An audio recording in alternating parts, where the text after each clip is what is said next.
Hello, Sweet Tooth here, and Flutter Pyrox is gonna play I Love You, Colonel Sanders, a finger-licking good dating simulator. I like how you say I'm playing it even if I'm not the one at the computer. Flutter Pyrox is totally playing this. All her. I'm not even at the computer right now. All you. KFC presents. Wait, why didn't that... No. Wait. What? The game didn't catch that. KFC presents. No, come on, game. You gotta show this. Like, the recording did not pick that up in time. Look, the recording... Think it is going to. The recording's not picking up that it said KFC presents. I don't think it's getting it that fast.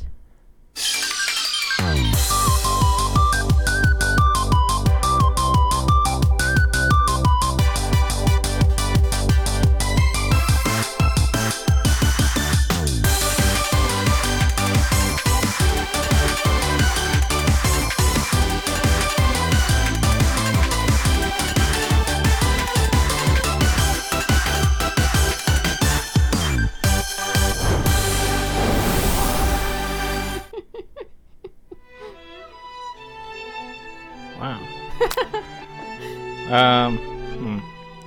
Alright, anyways, I gotta turn that down even more apparently. Like, I have to go less than half to make it to stop blasting out the...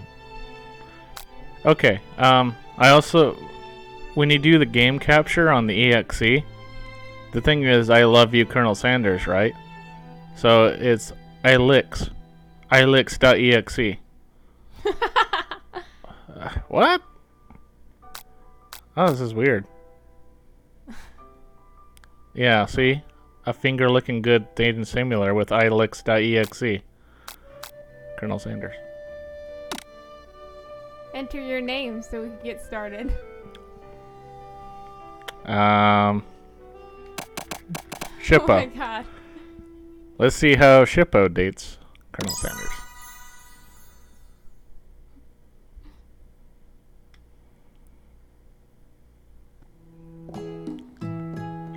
You sleep You sleep softly. Oh.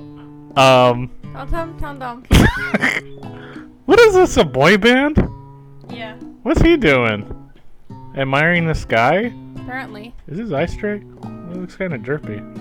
He's admiring the sky. What is this? Finger snap? Oh yeah, finger snap. Right. But what is his hand doing? I don't know. I can't tell. I get the feeling that they just kind of drew something like, okay. That looks like your finger should hurt. I like how you have a poster of a chicken. Oh my god. Alright. You sleep softly as the morning sun casts a warm glow through the window of your modest student apartment. Oh wow, you're in a studio apartment. Studio apartment. The world is peaceful and serene. You could stay in this moment forever. Or you could wake up. Now. No. Your first culinary day of school is no time to sleep in. Eat the alarm clock! Please eat the alarm clock. Oh, that was a point you can't go back to. Oh, you can eat the alarm clock. You can throw the alarm clock out the window. Alright. I mean, that wasn't far away. Yep. It's the point where this auto ends the game. So it's just a little additional thing we can see. Wait, it kills you? Yes, it ends the game. We're throwing the alarm clock out the window. You slept through the school year and gave up on the once-in-a-lifetime opportunity to meet Colonel Sanders. You slept through the entire year. Game over. Already? You might not be cut out for this. I give up. Wow. Okay, let's try that again. I give up. And now we know how I first ended the game. I give up. I'm a chicken.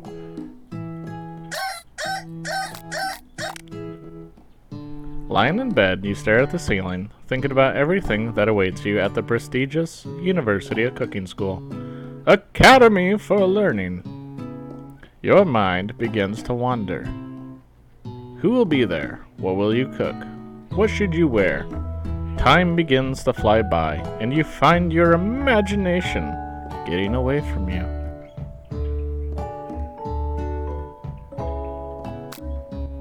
I mean,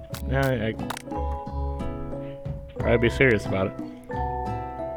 I'd better make sure to arrive prepared for the first day. You bust through your morning checklist. Teeth equals brushed. Air equals combed. Pits equals deodorized. Nothing can stop you now, Shippo. Nothing. You confidently grab a biscuit, strut out the door, and head off to class. Biscuits for breakfast. Just what you needed to get your blood flowing.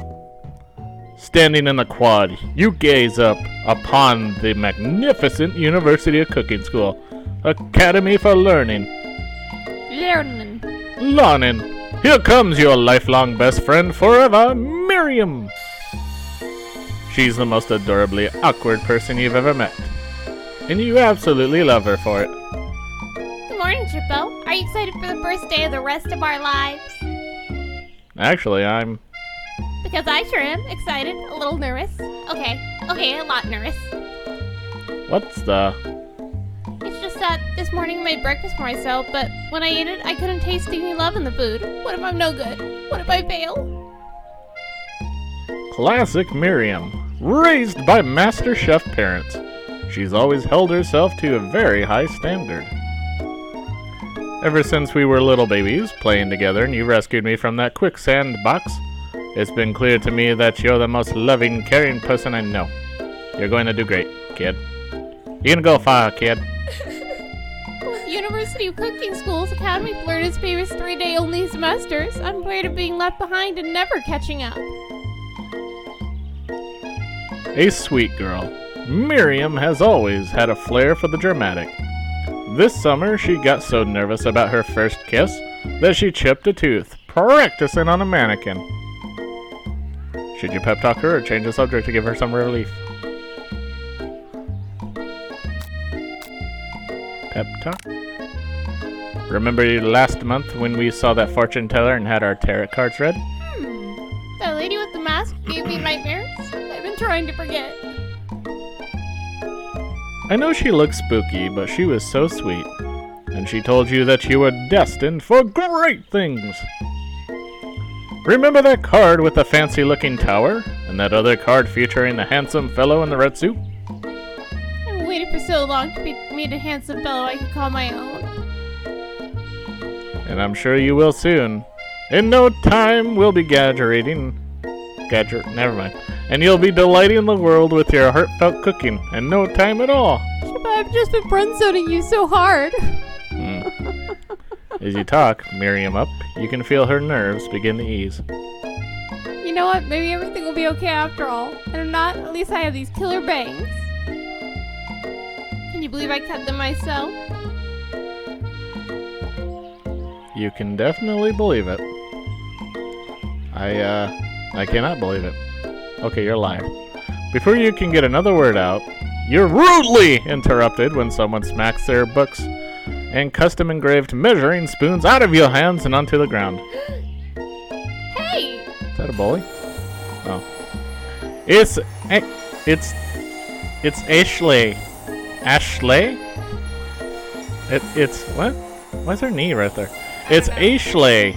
Ashley, you're our rival. She's totally evil, but you can't help but be filled with jealousy. She can get anything she wants, and she knows it. Hello, Ashley. Oh, I didn't see you there, chicken shins. You leave Shippo shins alone. They're perfectly normal shins. Normal chicken shins, okay? Ugh, I must be a chicken. I am literally a chicken, probably. Right. You can't stand Ashley. Even her name is annoying. You know for a fact that it's actually Ashley, but she had to add extra letters to make herself feel better than everyone else. Okay. If anyone here knows what perfect shins look like, it's us. We're not gonna let you or your really weird insults get to us. Across the quad, you see Ashley's best friend, Van Van, the man, has stopped to look at you as his own reflection in the mirror. His pants are so tight you can see him casually working out his glutes while he styles his hair. No lie, they're rocking glutes. Van Van. You rang.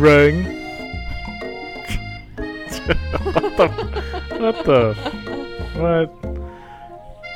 You've never been sure what their arrangement is, but as long as you've known them, Ashley and Van Van have been just as close as you and Miriam, but substantially more devious.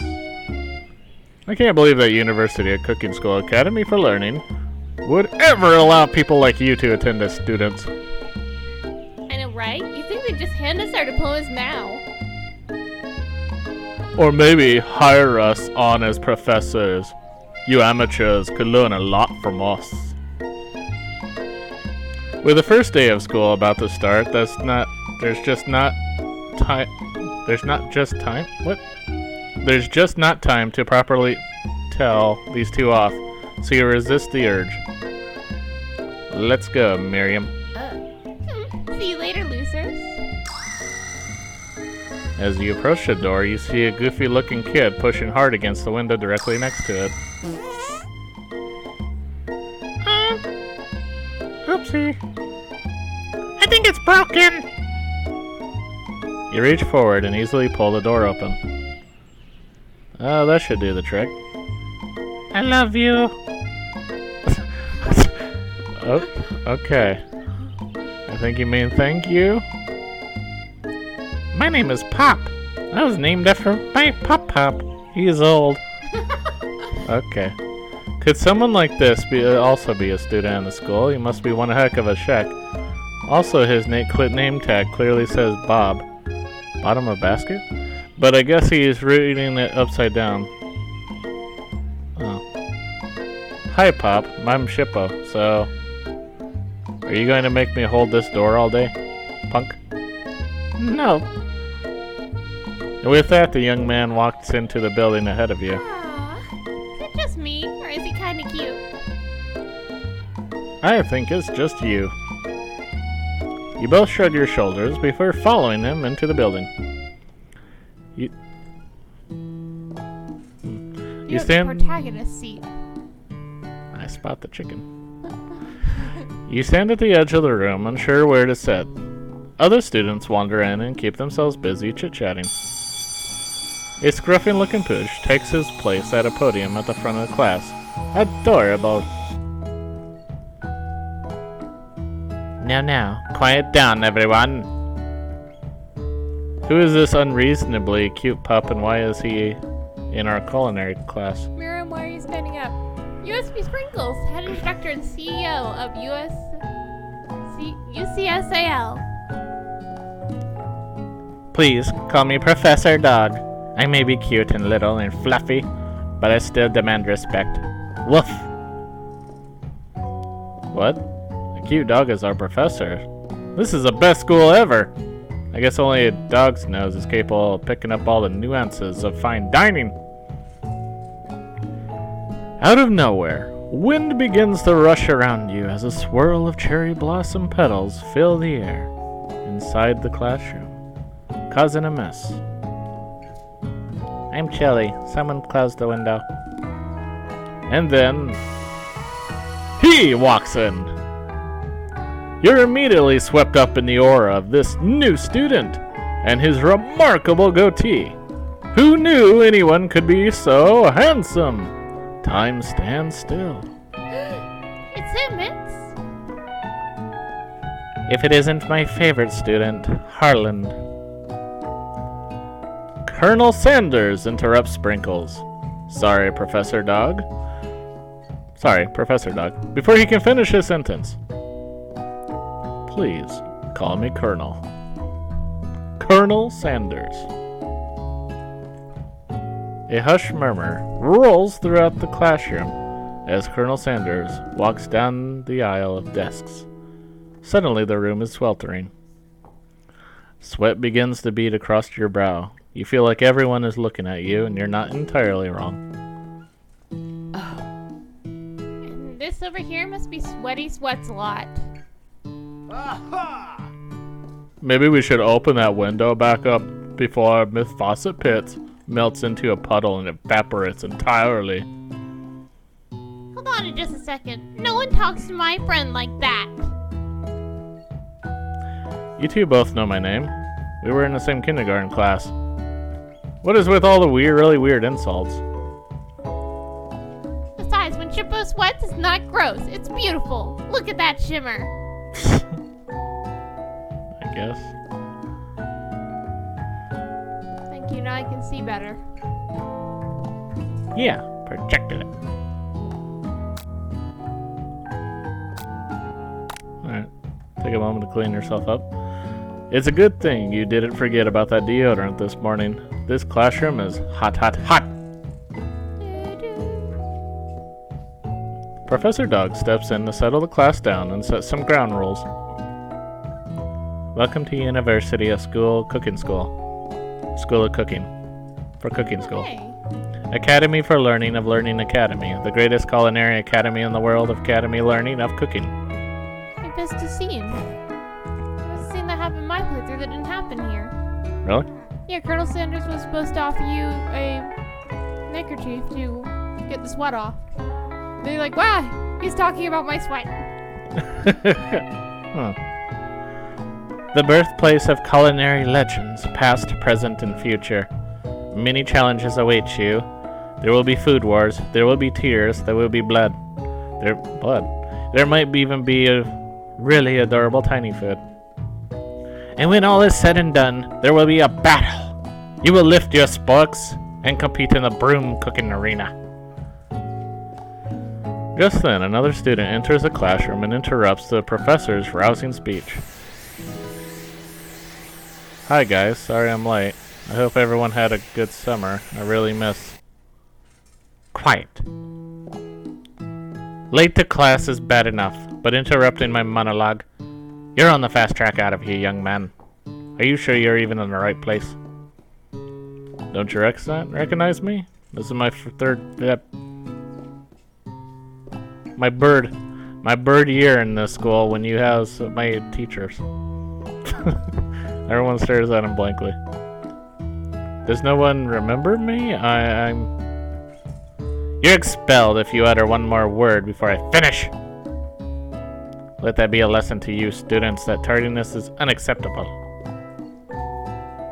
Even Clank made it here on time, rolling halfway across town on his tiny wheels.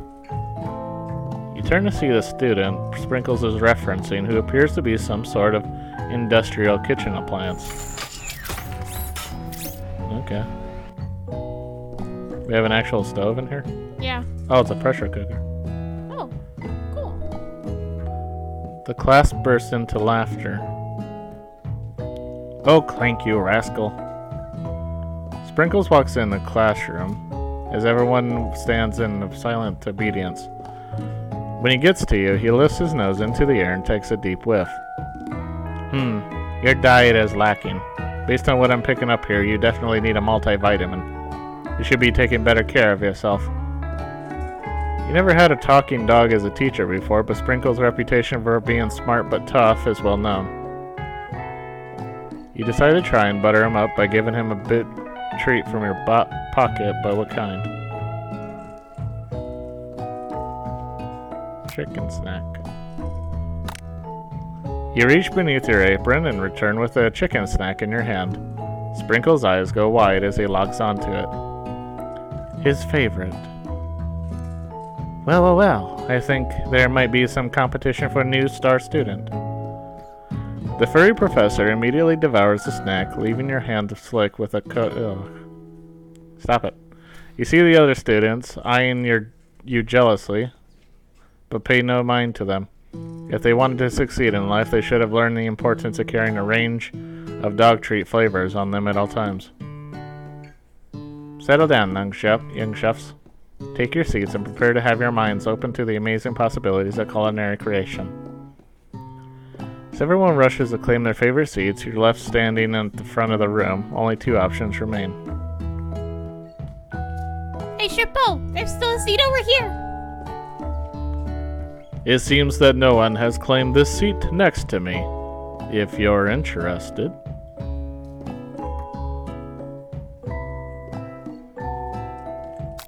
Well, I mean, that's the name of the game. You move to take your seat by Colonel Sanders. It appears he brought no books, pens, or pencils. However, his perfect upright posture shows off a seriousness that makes you confident in his desire to learn. Thanks for offering me this seat. I've only had 2 rules. Do all you can, and do it the best you can. It's the only way you ever get that feeling of accomplishing something.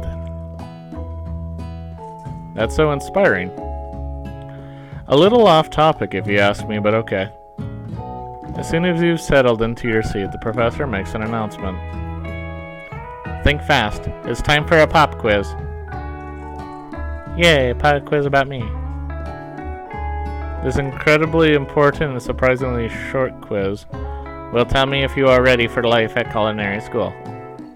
Keep your knives sharp and your focus sharper. Here comes question number 1. If train A is traveling to point B and how important is to wash your hands? Extremely? That's right. Forest is to tree as chicken is to feather?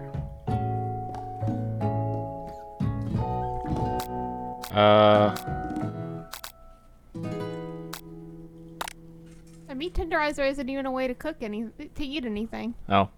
What food is best for a broken heart?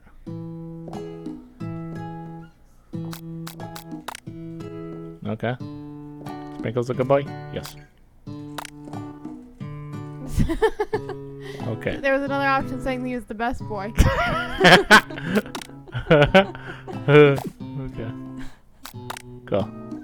It's no perfect score, but at least it's not a complete and utter embarrassment. You catch Colonel Sanders eyeballing your answers. His reaction is hard to read.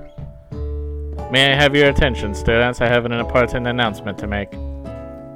Time for lunch. Wow, the cafeteria is as nice as any We barely even did any class. Exactly. This class only lasts for 3 days. Your mouth waters. Do you smell that? It must be our lunch. It smells crazy good. Everyone, can I have your attention? Is it about lunch? No, I just wanted to apologize for my tardiness. You see, I was... Howdy, folks. I'd like to make an announcement. Hey, I was... It's about lunch. Everyone cheers. But I... Shh. Lunch, lunch, lunch. She said shh. In honor of the new semester, I have prepared something special to share with everyone for lunch. Aha! That must be the smell I smell. Indeed, that smell. You hold your breath, waiting to see what food this mysterious student has created.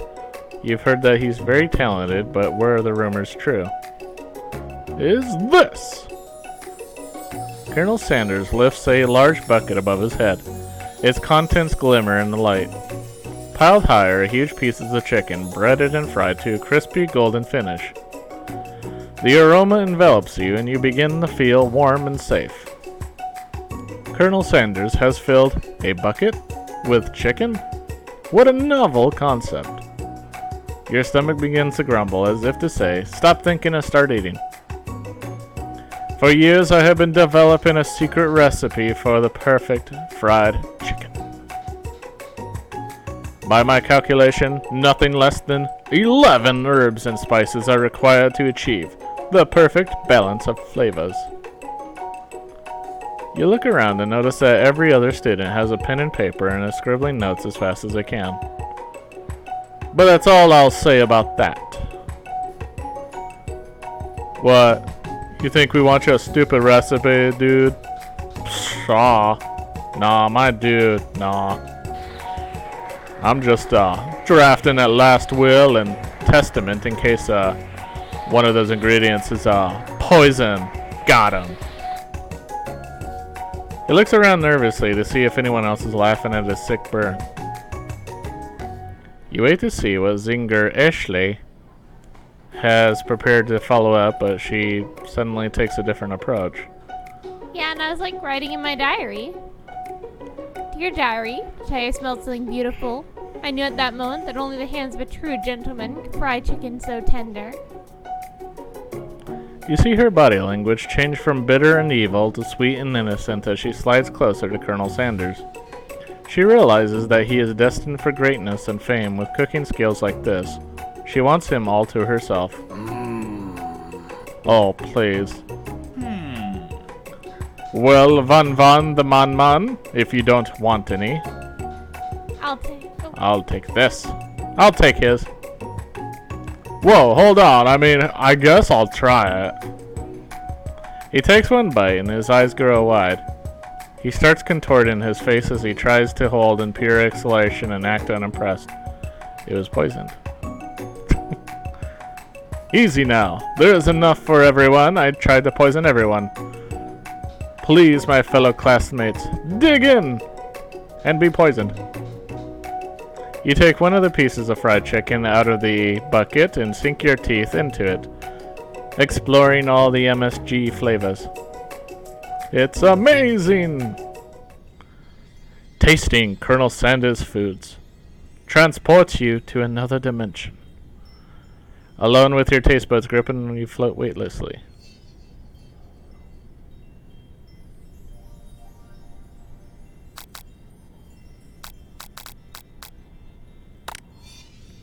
You let the food rest in your mouth and focus on it, scrutinizing every flavor.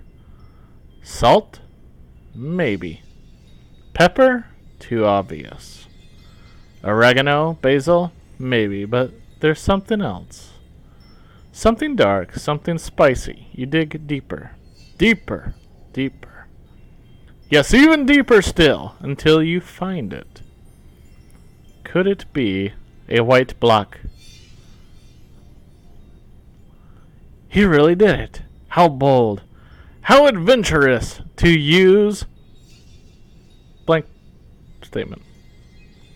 You try to go even deeper into the sea of flavors, but this revelation alone is more than you can handle. You snap out of it and realize that this information was meant to remain a secret, and yet, now you know. A mantle of responsibility now rests upon your shoulders. As you look around, you realize that everyone in the room is consumed by the lunch. No one noticed that you've traveled through space and time. After tasting his food, you try to get some one-on-one time with Colonel Sanders. Colonel Sanders smiles ever so softly as you approach. He stops what he was doing and allows you to break the silence. Colonel, I wondered if I could talk to you for a second. Anything for a fellow chef. What exactly was on that chicken? How bold to come out and ask. It's an idea I had for a new combination of flavors that will make my fortune and establish my legacy for all time as I open a chain of highly successful fried chicken restaurants. No big deal. It's just you and me here talking. I can keep a secret. In fact, I got some of my own that I'd be willing to trade. What's the rush? This semester is only getting started. We've got 2 more whole days to get to know each other.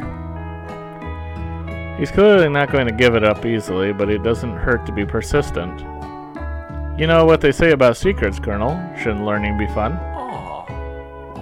You've got moxie. I'll give you that. Colonel Sanders looks both ways to make sure you're truly alone, and then leans in. You can feel his warm breath as he whispers. Gross. Just one ingredient, but you can tell. You can't tell. I use the white block. White powder. Cocaine. Something my great-grandmother yet taught me. White block. Wow! You never have guessed that. In fact, you're not even sure where you get some if you were searched. And white block definitely isn't the flavor you tasted before, so now you're 2 ingredients closer to knowing the full recipe. But you don't tell Colonel Sanders that. While you're wrapped up in a huge revelation, you notice that Colonel Sanders has disappeared. While everyone else is still in the cafeteria, you decide to look for him. You find Colonel Sanders outside, standing in the quad. Definitely not in class. Definitely not learning. Oh, it's you again. Howdy. Sometimes I like to come outside and look at the school built. This is our first day. Can't say it like you've done this forever. I think about how my story will continue on after I graduated. Sounds like you have big plans. I dare say the biggest. I will leave my mark on this world, you can bet on that.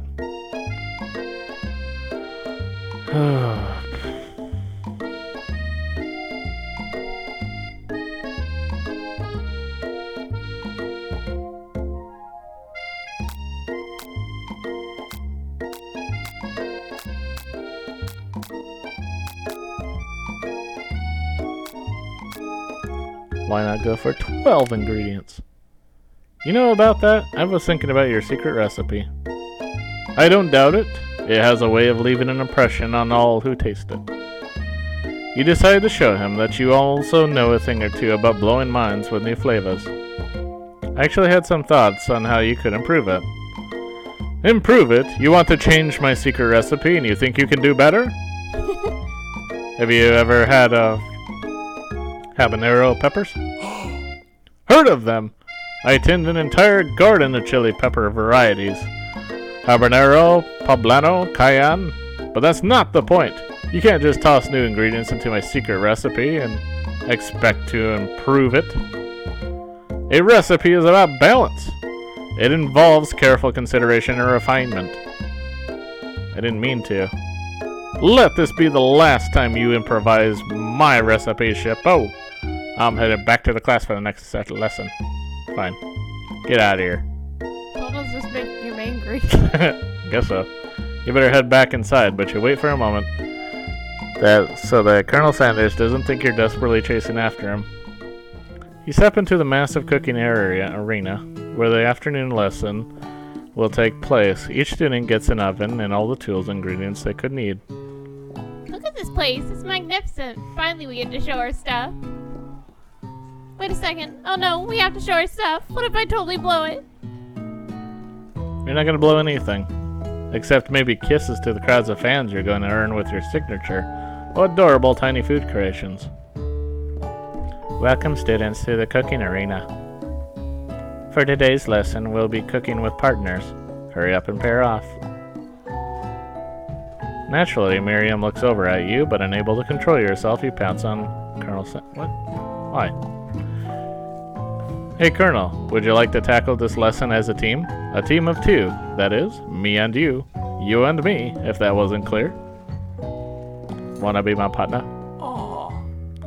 Sure, Shippo. I'll prepare our station. Without you as a partner, Miriam is left standing all alone. Two different students quickly take notice. Hello, new partner.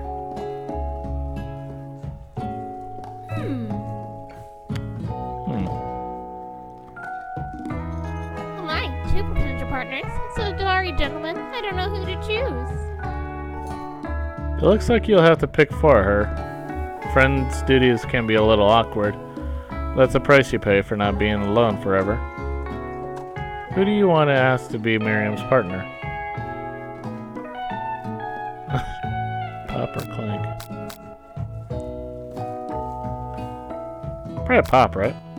Whoever you want to be your partner. Alright. Sorry, Clank, but I think Miriam will be partnering with Pop today. Pop gives a big smile as he steps up to the same station as Miriam. I'm a chef. Sure you are.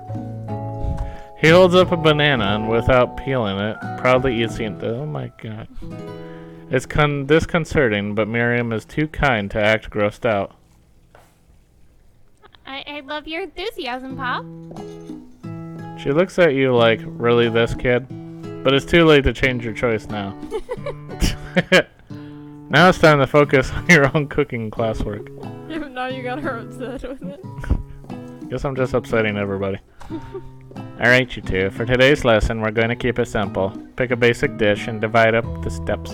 I chose Pop too, just because she said he's cute earlier. Yeah. No chef is an island. It takes 2 flints to make a fire. You get the idea? Which dish do you suggest to your partner, Colonel Sanders?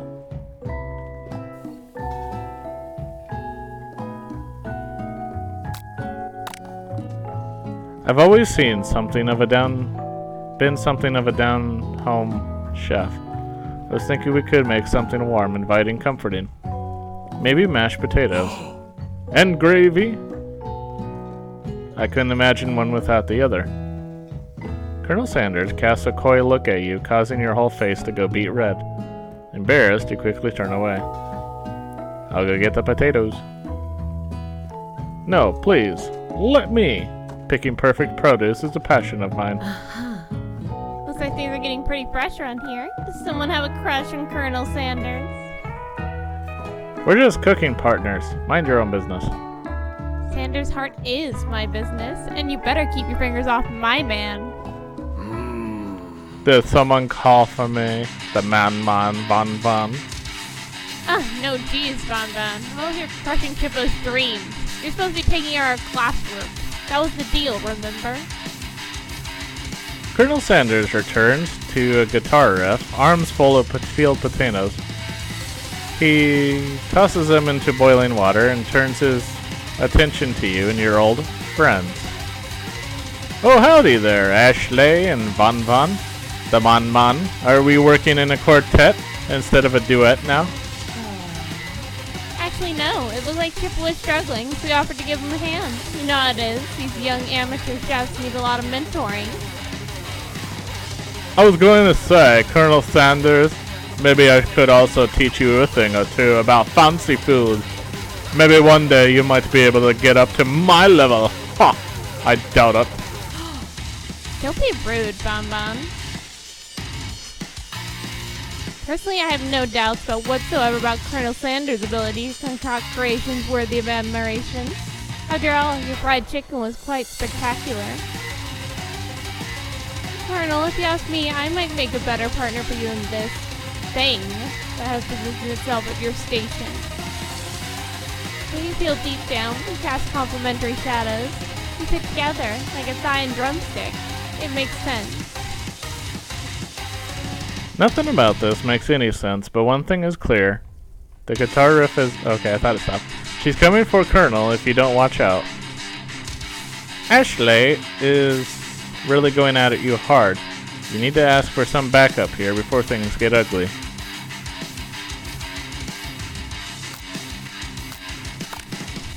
I'm here to learn and express myself via my cuisine, not to bicker with prima donnas. Partners were chosen at the beginning of class, so let's all respect the format, okay? You turn to Colonel Sanders to confirm that you're on the same page. I chose Colonel Sanders and Colonel Sanders chose me, isn't that right? Sometimes conflict can actually build character. I wouldn't want you to shy away from a bit of healthy competition with our peers, Shippo. Well, is he just not that into you? You think a gentleman would defend you in a situation like this. Did you do something to offend him at some point? Yes. I actually defended my character. You look for Sprinkles in hopes that he might step in, but he's nowhere to be found. Darn those cute corgis in his short but sturdy stature. You look down at your station and realize that in the tension of the moment, your hands have been cooking on autopilot. Distracted by the drama, you've already crushed the boiled potatoes into a perfectly creamy mashed texture with plenty of butter and cream for flavor.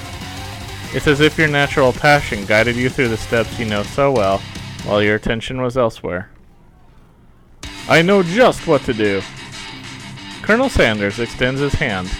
He's holding a beautiful white porcelain gravy boat, out of which pours a smooth brown gravy smothering your nearly finished potato dish. Gravy flows down the mound of mashed potatoes. The results look spectacular. Granny would be very proud. Colonel Sanders holds a spork out to you. You reach out and grab hold of it, but he doesn't immediately let go. The two of you stand holding the same spork, and for that small moment, all of the madness and pressure in this crazy world stops. Your eyes lock. The moment is electric. time stands still. I guess. If you love something, set it free. Together, you dig the utensil into the mashed potatoes and lift a heaping sporkful up. When you see Ashley with a sinister look, you know she's plotting against you to be with Colonel Sanders. And then, filled with rage and without thinking, you fling the sporkful of mashed potatoes right into Ashley's stupid, beautiful face. Come on, do something! Do something! Scooping up a fingerful, Von tastes the dripping mashed potatoes and gravy and realizes that it's delicious. Horrified by this revelation, he slinks away. Will he ever be able to cook something with so much love and integrity? Hold on right there, Shepow. We do not waste food in the broom cooking arena. Colonel Sanders, I expect better from you. If you throw one more spoonful, you better be prepared to eat it from wherever it lands. Oh. Can I has potato face? Von the Mon rushes back over, a covered dish in his hand. Mashed potatoes with gravy? Pathetic. In just a few minutes I'll prepare a full meal. Gaze upon my specialty, braised tentacle of octopus in my silky saltwater sauce, plated on a battle axe blade, forged by my supreme chef ancestors. Why? Why not? You've ignored me for too long. That ends now. It is I who will have first bite, and you will look on and at me as with envy. The interrupting student rushes at Von and swipes a bite of his signature dish right off the plate. No, don't. Something about this dish doesn't strike my nose quite right. I think the octopus was rushed and may have turned into process. The results could be toxic. Too late, has been eaten. I think I left something in the oven. I don't feel so good. It killed him! Everyone step back. Don't take another bite. When you look back at the plate, the rest of it is gone. You notice the tip of the tentacle being slipped in Pop's mouth. What? Pop winces in pain for just a moment, then it's almost immediately back to his obvious self. Oblivious self. Oopsie. Tastes like poison. The entire class is gathered to watch Pop's final moments. Shock has frozen the whole crowd. They are as emotionless as statues. What? The class bell rings, disrupting the moment and snapping everyone back to reality. It would appear that Pop's enthusiasm for trying new things, despite obvious danger, has inoculated him against poisons of all kinds. No, that wouldn't happen. I'm not sure the professors here make enough money. You get paid? That's your dog. Hello. I just turned into a ghost over here. See? You're shaken up. What? By that really annoying student and all this nonsense, Colonel Sanders approaches you. I am sorry you had to go through that. Please let me walk you home. What? Like for real? Oh, come on. You follow Colonel Sandals out of the world. I could just call him Colonel Sandals. At night, the school building has taken on another vibe entirely. It's dark and more than a little spooky. I mean, you got a ghost now. Spooky ghost. Colonel Sanders because they're freaking serving tentacles. Why is there always tentacles involved? I don't know. That was octopus one.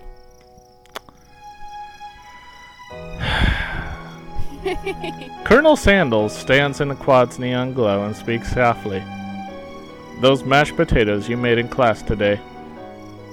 Before you go on, I want you to know they're not great representation of my skills. I didn't even realize I was making them. They were amazing. Tasting them, it reminded me why I became so passionate about food to begin with. Colonel Sanders is getting choked up. Cooking is obviously important to him in a way that you find inspiring. Now might be the perfect time to tell him you're developing feelings for him. Colonel Sanders? Yes, Shippo. There's something I need to tell you. Hold it right there. There's something I need to tell you first. Oh, jeez. You see, when I was just a boy, I had a dream that one day I would be the greatest chef the world has ever seen. And every day since, I have been working towards that dream. Day and night, never stopping, never resting. Also lifting a lot of weights and battle axes, like so many weights and battle axes. We should follow your dreams with all our hearts, that our souls may grant them like wishes, floating on a shooting star. Hey, no, you! Shut up! I'm the one who say inspirational stuff and be the star of the story. Are we forgetting that your cooking literally killed a guy? You can't prove that. I also saw that you killed that guy. What was his name? Somewhere in the distance, you hear a long, sad sigh. Forget him. We're talking about me. I mean, you should be arrested for that. Me. I'm the hero. The spork monster is here to fight a hero. Oh. Okay. I think I left the fridge door open. Later, nerds. We will not let harm come to another student. Except for that ghost kid. I kinda dropped the ball on that. Be afraid. Be very afraid of me because I'm a monster. See? Is he's rhyming on purpose, or is that just a coincidence? But before you can discuss syntax any further, it's a turn-based fight sequence, really? Yes. What will you do? Attack. You decide to go on the attack. Which attack will you use? Cook with love. Cook with love does 1 damage. It just got real. That attack really upset Spark Monster. Spark Monster goes on the attack. They spit hot gravy at you. You take 1 damage. What's happening? It's turn-based combat. Attack. It worked last time, right? Cook with love. Spark Monster won't forget this. Spark Monster is really feeling threatened by your attack. Focus their mashed mind and draws in energy from Mother Earth itself. They grow larger and more intimidating. How will you respond? Defend? You decide to defend. Which defense will you use? Trepidation. You hold your head between your hands and mutter, "This is not happening, this is not happening." Spork Monster is no quitter. Buffed up and ready to rumble, they go on the attack once again. Utilitential. You take 2 damage from the attack. If you take much more damage, you're not going to survive the battle. Attack. You decide to go on the attack. Cook with love. That's all I can do. Cook with love. Oozing these cheese sauce onto the lawn of the quad. I wonder who's going to have to clean that up. Feeling vulnerable, Spork Monster prepares for its ultimate attack, Rounded Edge. Vile villain, your reign of terror stops here. Colonel Sanders summons the energy of 1,000 chickens. Pot Pie Power Pinch! Pot Pie Power Pinch does 10 damage. Spork Monster is defeated. You saved me. An injured Spork Monster spews steam into the night.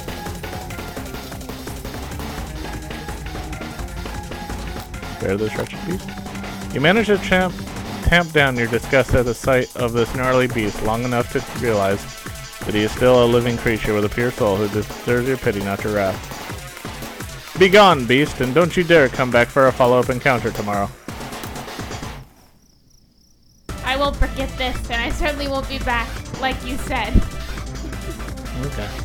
Spork Monster scuttles off into the night.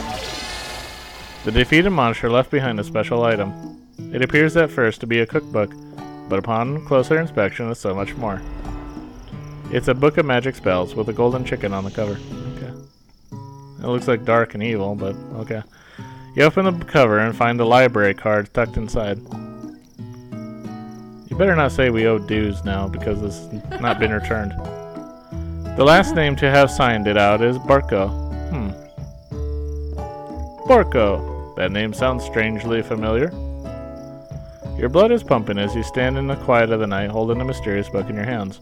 As you come down from your battle buzz, you realize that your final attack has left you completely depleted. The world around you begins to fade away.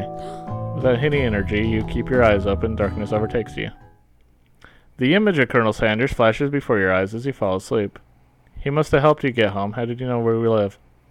How did he know where we live? In your tired state, you don't know if you could have made it without him. What a guy. How did he get in your room? Why was your door unlocked? How did he unlock your door if it was locked? If it was. You just took your key out? Okay, that's creepy. And why is our jewelry box open now?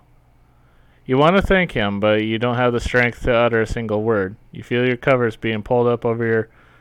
Who created a spork monster?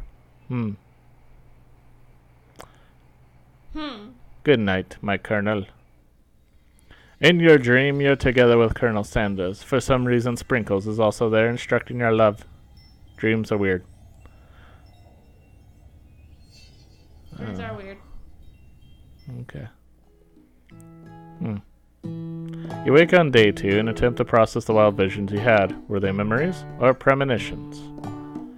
You lie in bed and stare at the ceiling and thinking about the secret you discovered while tasting Colonel Sanders' cooking yesterday. You can't believe he really used white block. And then there was that secret ingredient that Colonel Sanders went ahead and told you outright.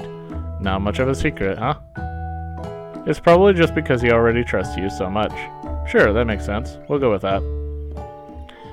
You meet up with your bestie in front of the school. Before you can tell her about the encounter with the spark monster, she launches into a story of her own. Okay, I know this might sound strange, but I think I might like Pop. Like him? Like? I know it sounds like I was moving too fast, but there's something about him. I like him. I like him. Yeah, it's a bit fast, because it's like, you know, One day, this is our second day. discussed it about him yesterday. Yeah, this is our second day of being here, and I'm somehow trying to date Colonel Sanders right off the bat, and you're trying to go after Pop? Something's wrong with us. We got to talking after class, and he's a totally sweet guy. Not to mention that, but he's really smart. He's told me all kinds of stories about Colonel Sanders. Did you know that Colonel Sanders enlisted the army when he was only 3? Not only that, but he founded a special unit of super soldiers who all wear the same hats. Just because he put a hat on one time and thought it looked cool. But Colonel Sanders doesn't even wear a hat. He wears a ribbon tie. Either way, maybe it'd be best if you took it slow and with this new boy, like I am with Colonel Sanders. You and Colonel Sanders, the coolest guy in school, the most famous student to ever attend the University of Cooking School Academy for Learning. You're a thing now? How is he the most famous student? Yesterday was our first day. We definitely connected yesterday. You sure did? You're great. Why wouldn't he be into, I guess? Laughing at the implication that you and Colonel Sanders might be a thing is definitely not cool. You are great. You are great. You are great, you narcissistic. You have an idea about how to prove that your love is real. Well, if he's not into me, why did he tell me one of his secret ingredients? A white block. However, you don't tell her that you know a secret ingredient too, which you discovered on your own. Your bestie's eyes light up. Well, your character managed to discover a second one. I don't think I had that. A secret ingredient? Yeah, I just said that. Secret ingredient. Is there a dramatic echo in here? Miriam checks to make sure you're alone before continuing. This summer, while I was on vacation with my family, a lovely man approached me in a botanical garden where I was wandering. This can't be good. He told me all about his passion for spices. Secret spices. Maybe he gave me some to show me what he meant. He said it was a powder created from super duper rare dried flower petals that if I did him a big favor, I could have some of my own. Okay, if somebody just randomly approaches you in a botanical garden, some man on a woman, and starts saying, I know all about secret spices. See, you probably don't trust that. That's probably like one of those things you're like, get away from me. Please, Miriam, don't tell me. So I filled my suitcase with them and brought them home. Okay. He was so nice. He even met me at a gate when I arrived. Later, when I cooked with them, a very strange feeling came over me. The flavor was unlike anything I'd ever tasted. I think you're being very liberal with the meaning of spices here. Whatever. Anyhow, we both share an interest in cooking, so we stayed in touch, you know? Like pen pals. I bet he would love to know more about new spices. Well, I'm definitely not supposed to share Colonel Sanders' secret recipe. And besides, I only know the one ingredient, so I doubt it'd be much of use to anyone.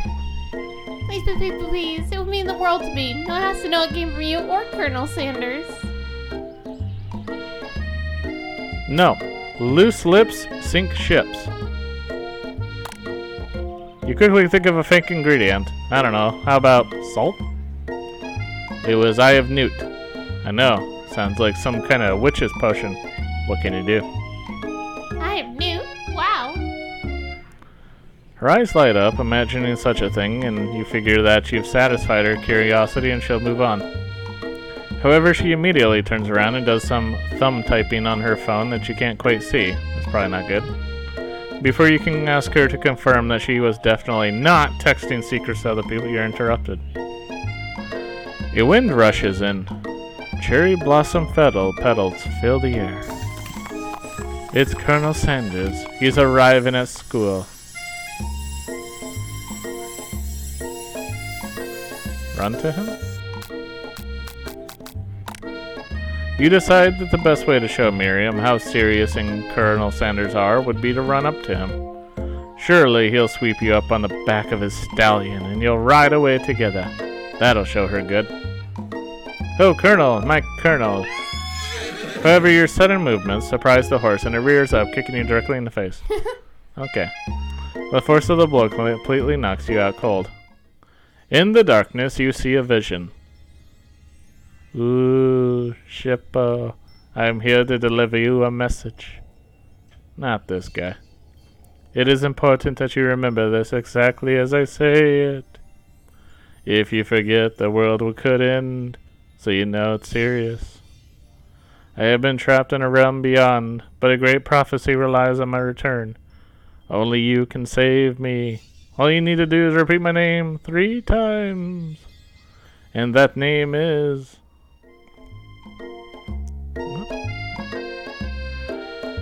Why is his name so important? But before you can continue, you suddenly awake.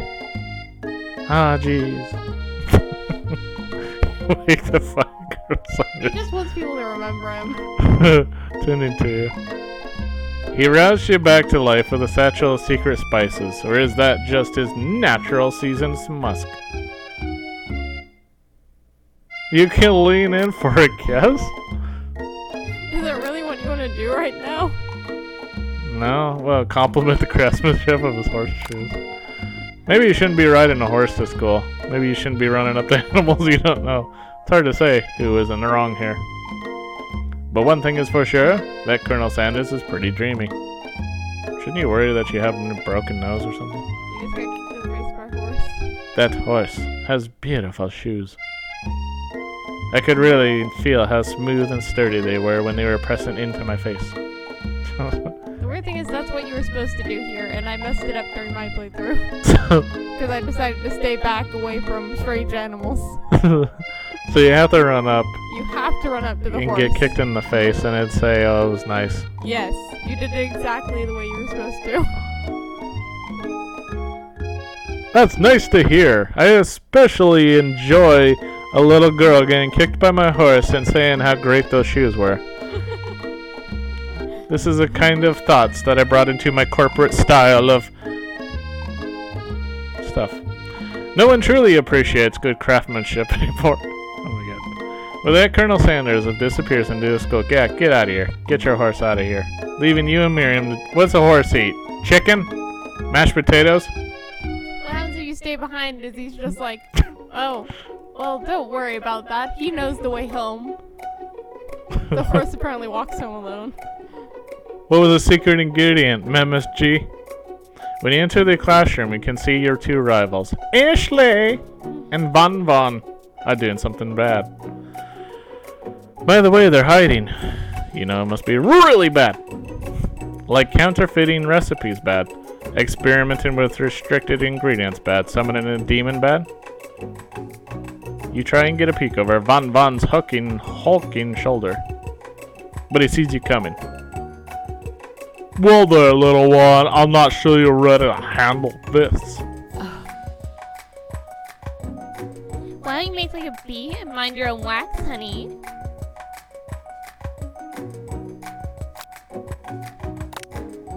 You sit near the rivals, but leave your back turned to them. You even hear Von Von mutter something that sounds like a bit like a magic spell. However, he notices you eavesdropping, and you try to cover your tracks and improvise an excuse. It's time for class. You're distracting the rest of us who want to learn! Jerks. Now you've upset them. Oh, and you're the emperor of cooking, huh? You make the rules. I'm not sure you do a good meal if it ain't you! Being the best chef in the world takes more than just culinary skills. It takes creativity. It takes punch. It takes punch. Sure. And it doesn't hurt to use a little evil. What? What was that? You finally get a look at what it was before they were hiding, and you instantly recognize it. It's a book, just like the one you found after your encounter with a spork monster. That's the same book that I found last night in the quad. Ashley immediately elbows Von Von, who hides the book behind his back. I don't know what you're talking about. This book is a family heirloom, and its contents are a secret. You notice that they haven't been just been studying the book. They've got Pop pinned to the wall, and they're tossing potato skins at him as he tries to catch them in his mouth. We're playing, hee hee. Okay. Before you can dig in any further, you're interested by the arrival of more students. It's almost time for class. Beep beep. Clink must be running late. He's in such a hurry that he rolls right over Von Von's meaty foot. Hey, watch it, you bucket of bolts. You watch how you talk to him. He didn't do anything. He did. He ran over his foot. Zzz, bop. Womp. Who do you think you're talking to? I've never heard such language, not even from a stand mixer. Womp womp. No, your mother was a stand mixer. Let her. Von Von jumps to attack Clink, but Clink shocks Von Von, standing and flying across the room. Protect me, Colonel Sanders. These crazed men are about to come to blows. I think it must be over me, but I'm not interested in either of them. Ashley's tone has completely changed in an instant. She bats her eyelashes at Colonel Sanders. Surely he must know that this is a ruse, right? Gentlemen, get a hold of yourselves. Save it for the arena, at least. Or don't. Honestly, what do I care? I've got lofty career aspirations to focus on. Maybe I can help you with your business plan?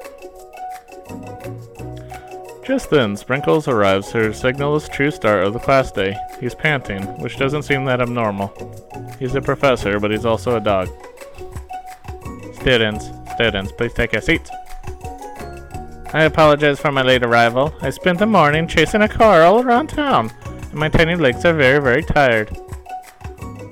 But I'm here now, and I hope you're ready to learn. Rub his furry belly. He loves it. Sprinkle stops in his tracks and sniffs the air around you. Something has him in a trance. It's the scent left on you from Colonel Sanders. Sprinkles jumps on you and licks your face. Down, boy, down! Off toppin'. Okay.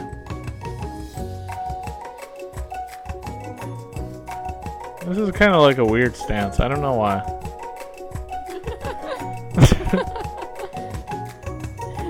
Probably because it looks like he's training the dog. Okay. That command, shouted by Colonel Sanders, to snap Sprinkles out of his trance. I wonder what's up with that. Sorry, I got a little carried away. After he catches his breath, Sprinkles regains control of the classroom.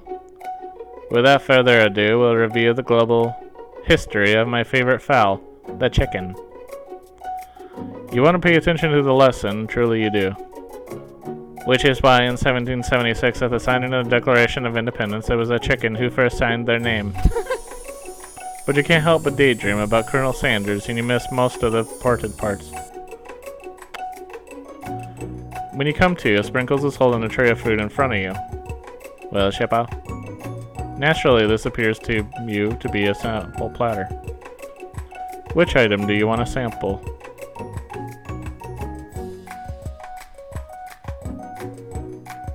A sample glass of water. Dog biscuit? Because of the shape it's baked in, you assume the dog biscuit is a treat made by Sprinkles. An example of his own culinary talents, perhaps? You reach out for it when Sprinkles jumps up and bites onto your cooking apron. What kind of monster would steal a dog's favorite biscuit? Your apron is left in tatters. The entire class looks on in horror as you fall unconscious from the embarrassment. I never even got to taste it. Is this the end? You fade into darkness, but something is there. The Spork monster. Borko, what are you doing here? It's not your time, my friend. Your act of kindness has not been forgotten. You watch as your apron magically repairs itself. You won't have to live in embarrassment anymore. Thank you, my friend, wherever you are. Oh, okay. Okay, so That we're going was back to... ending. You lost, but he saved you. Okay. A brightly colored pepper stands out from the other items, so don't grab his biscuit. He'll kill you. It sparkles in a most eye-catching way, so naturally you reach out, grab it, and eat it right away. However, your body is not prepared for the heat. The pepper has triggered an intense spice hallucination. It feels like forever as you're tripped. Why are we back here? My friend. Ooh. This guy again. I'm here to give an important message. Ooh. Is it your name? You must avenge my death and fulfill your destiny. All you must do is... I was saying, to fulfill your destiny, all you must do is... Sorry, I think I've still got some spice stuck in my throat. It's fine, I'll work through. To fulfill... the prophecy. You must... You feel yourself begin to regain consciousness. Oh, man. Come to and find everyone is staring at you. That pepper was the last of its kind on Earth, and now it's gone forever. You killed me. You have nothing to say. You stop it. Bad boy, down. Well, if you drank the water, it would just say that was toilet water. What? A glass of water is toilet water? Yeah. He's like, oh, that was from my favorite toilet. Okay. You think to yourself, geez, should pay better attention.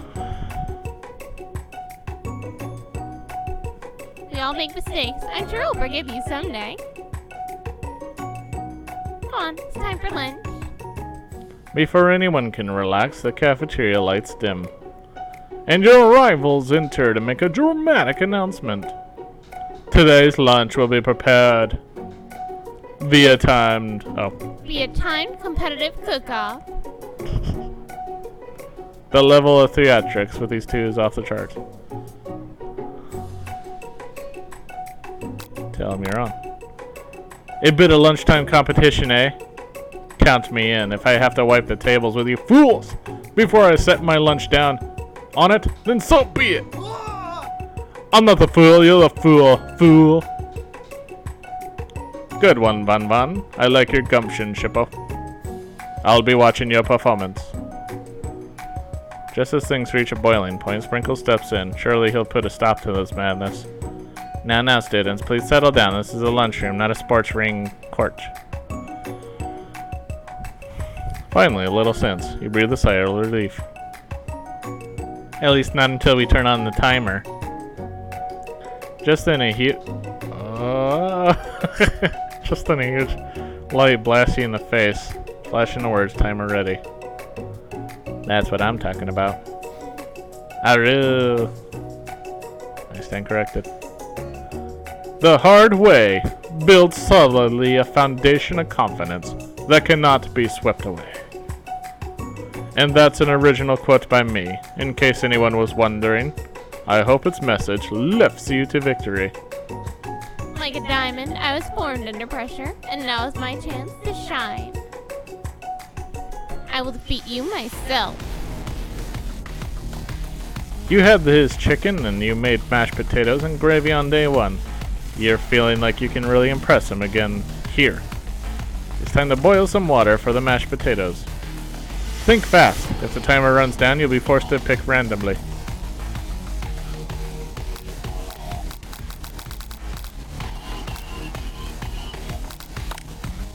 Ah. What were you thinking, Chip? We'll get your head in the game. You're gonna need to season this chicken before you cook it. You don't know. But you have an idea. Alright. Tail wagging intensifies.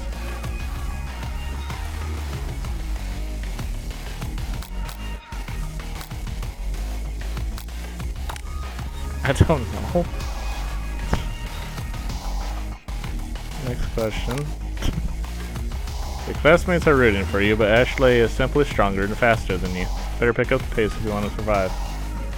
When you were a child, your father told you to never forget where you came from. Every day you meditate on his advice and draw strength from that place.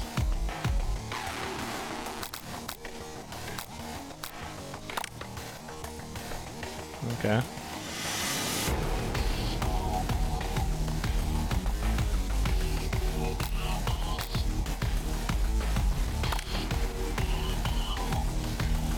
What? Game over. Oh my god, game over. Yeah, you actually have to beat this one. Really? Yes, you have to win this. Or at least get your hand crushed in the blender. Okay. Either one.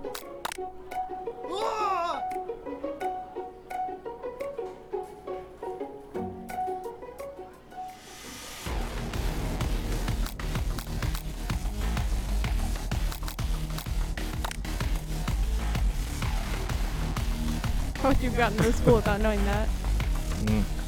When it gets up rub my fairly belly. Let that entice you to win.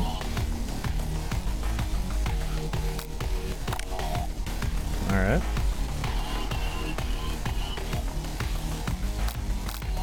Vigilance? No?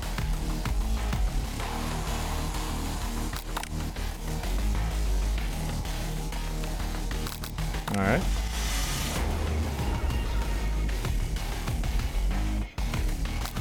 I think I picked sizzling last time. That's wrong too. Make me get this first off. I believe in you, Sheppo. Which would be awesome, except knowing he's watching you made you totally forget what you were doing. Now all you can think about is Colonel Sanders. Oh my god.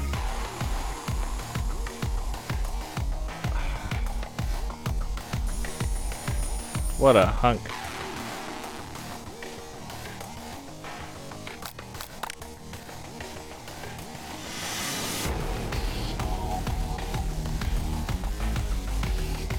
Oh my god. Yikes! Zip. I know you love nothing more than seeing your fellow clients utilized in a kitchen battle, but sometimes that means sacrificing the personal touch. Where? You may not have any hands, but Chippo does, and a good chef needs to be touching the dough to know when it's properly mixed. There's an easy way and a hard way. You don't get far by doing the easy way. When you hear everyone talking, you realize how serious your error was. You immediately shove your hand into the mixer to rescue your dough before it's overmixed. Chippo, no! But you're not fast enough and your hand gets stuck. It's immediately crushed by the quickly spinning beaters. There's no way you'll be able to use the hand for the rest of the match. Colonel Sanders shakes his head in shame. What you often find is that the easy way can turn out much more difficult. Everyone stop what you're doing right now. This battle is over. It can't be. I was so close to finishing my dish. Sweetheart, look at your hand. You simply can't go on. Aw, that's too bad. And here I am with a completed dish ready to serve. Surely that makes me the winner by default. Ah. No, it wouldn't be fair to compare the two on account of Shippo's injury. You see Sprinkles begin to lick his doggy chops as he locks onto the dish. But I suppose you should at least tell us what you prepared. Well, because I'm the sweetest, I skip straight to dessert. Under this white chocolate dome, you'll find a wide array of delights, taking you on a journey of flavor. It tastes good and tells a story of excellence. I'm going to ask Shippo to do the honor, but since you're injured, I'm afraid that pouring this cream of delicate hot chocolate sauce might be too difficult. Colonel Sanders, you wouldn't mind lending me your strong, steady hand? Colonel Sanders pours the hot chocolate sauce on top of the dome, causing it to melt away, revealing the ingredients hidden within. Inside, you'll find a delicate fried cheese croquette, atop a slice of honeycomb, ice cream 2 ways, tender nougat, and pearls of blueberry gelée. Colonel Sanders seems intrigued, but perhaps not impressed as he dips his finger in the chocolate sauce. Simplicity isn't your strong suit, is it, Ashley? Oh, you? As he places a sauce-covered finger into his lips, Ashley leans over and whispers something into his ear. A dab of sauce sticks to his mustache.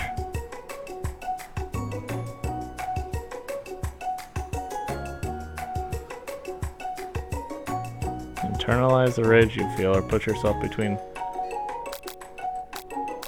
Internalize it. Your rage burns so intensely within your eyes that they burst into flames. The flames cause your eyebrows to catch fire and turn into ash, and you fall off of your face. Which means people will have a hard time understanding your emotions for the rest of the semester. Perhaps forever. Embarrassed and ashamed by your poor performance, not to mention your crispy fried brow, you run for the quad to be alone. The beautiful weather feels like an insult. Inside of you a storm rages. It's Colonel Sanders. He's probably come here to tell you that he and Ashley are in love and have decided to get married. And he won't even ask you to cater his wedding because you're a terrible chef and an awful person. You try to hide from him, but he approaches you directly. I know you're hurting right now. Not just from the devastating loss, but from that run-in with the mixer and that small fire. We should get that checked out. I'm fine. Can't you just leave me alone? I'm a loser. I'm not fit to fill your fryer. I'll never be a master chef. Failure is a part of life. Not just for you, but for all of us.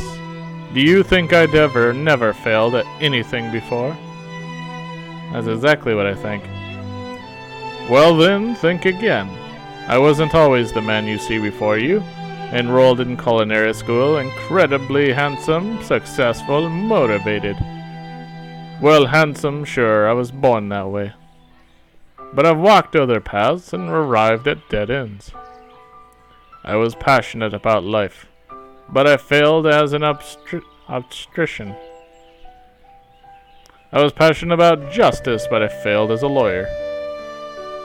I was passionate about livestock, but I even failed as a mule handler. That one was especially humiliating. Mules can be so cruel. I didn't know.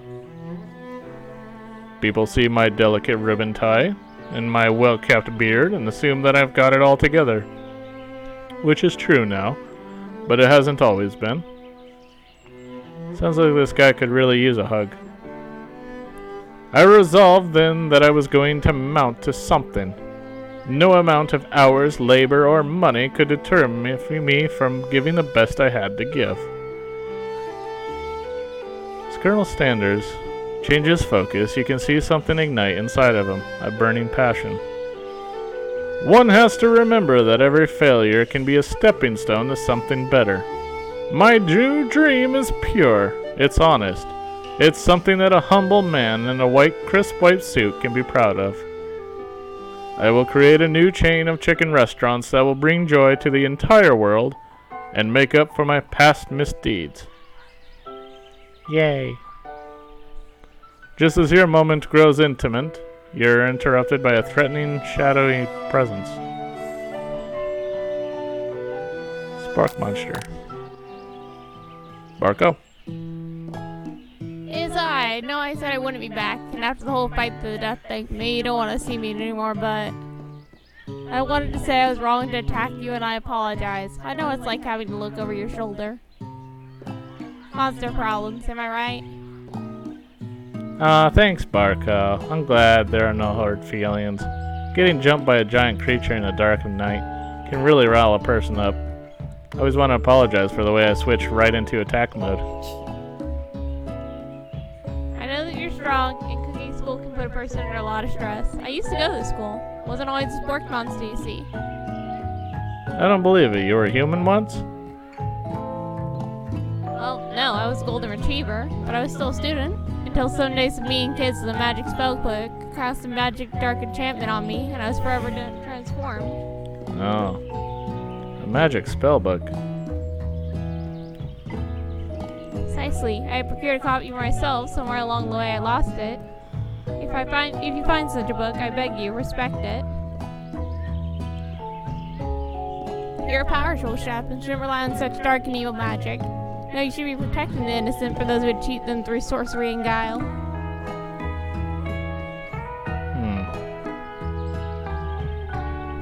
If you need me, don't fear. I will be there. It sounds like there are some bad cooks in the kitchen of life. Shippo! Together I am sure we can defeat them. Come back to my hideaway and we can discuss.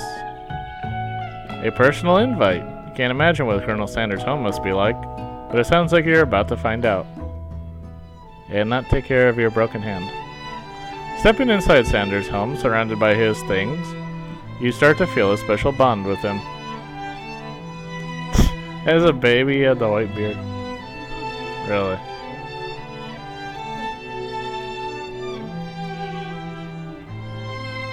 It looks like you live such an exciting life, Colonel Sanders.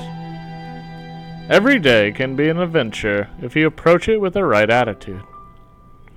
Long ago, I made the decision to never stop searching, never stop working, never stop imagining. Have you been working on any new recipes of your own lately?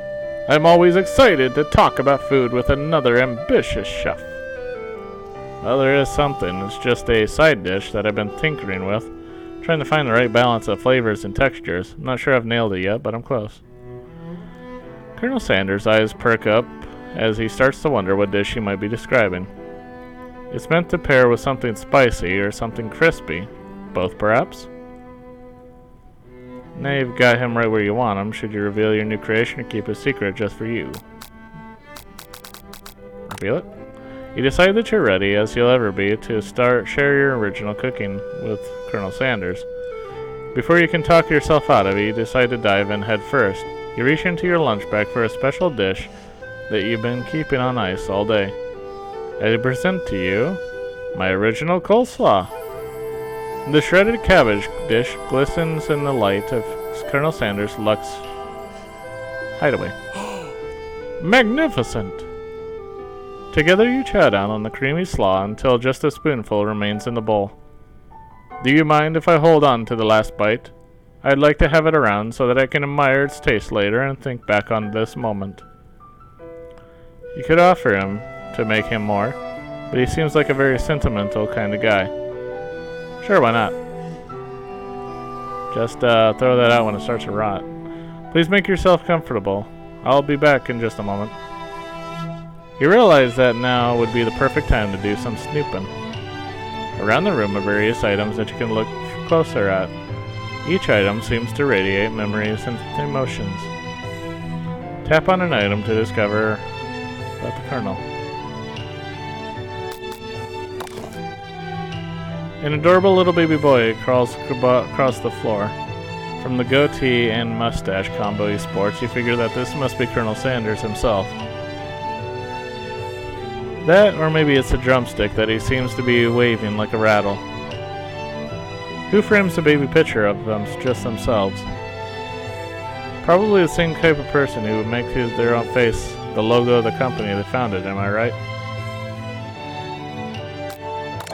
What's this? Take a look at it, a large urn, sitting on a nearby pedestal. There's a plaque on it. It's dusty, but when you wipe it off, you can read the inscription. It says, "Here lies the ashes of all my past careers and business failures." That means you burned them? You burned down your past businesses? That's not cool. Poor guy. No, I don't think so. That's kind of weird. What is this thing? This must be where he keeps a secret and great recipe. You think for a moment what number is important to Colonel Sanders, then it dawns on you. As soon as you turn the dial to 111111, the safe opens. Inside it, you find a single note. Can chicken be prepared sashimi style? Tap on an item to discover more about the Colonel. Why is the door open? Is this where you go to the next part? The photo appears to be Colonel Sanders, except he's an old man visiting the pyramids of Egypt. Maybe this is where he discovered one of these secret herbs and recipes? One of the framed photos shows an old man who looks a bit like Colonel Sanders standing with a friend. They hold fried chicken drumsticks and appear to be cheersing them. You look closely and see that there's a short description. I wonder who my friend Pete is. A scented candle. You pick it up and try to identify the smell. Power tool?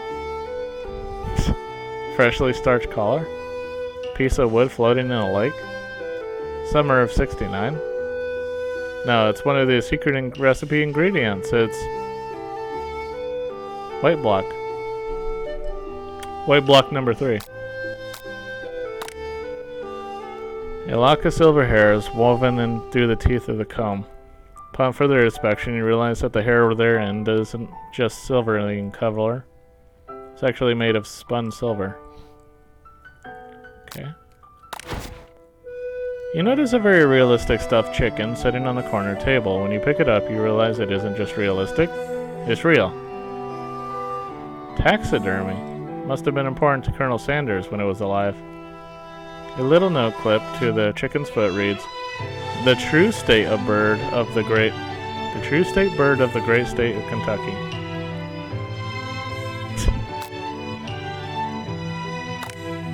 You gaze out the window across the vast lake and mountain range beyond. Just then, the ghost of student pops up. "Are you thinking about heading out into the world on a quest to avenge my death?" Wait, what? Never even learned your name. Why would I avenge you? I could just tell you my name right now. It's... Can't you see I'm in the middle of something? You open the window a crack and the ghost of student is swept out with the breeze. Okay. I guess that's it. You open the door to Colonel Sanders' closet and find a row of his signature white suits hanging within. You take one off its hanger and try it on. The jacket is a bit big for you, but it's soft and comfortable. You give yourself a deep hug, breathing in its scent. They say that home is where the heart is. Is this what they meant? No, not sniffing jackets. That's not what they meant. Before you can look any further, you hear Colonel Sanders returning. He has a new dish that he has been working on, and he wants you to taste it. You try to act casual until he asks you why you're wearing his jacket. You put it on? Aww. I don't usually loan those out, but I must say, it does look good on you. Oh crap, the jacket. You forgot to take it off.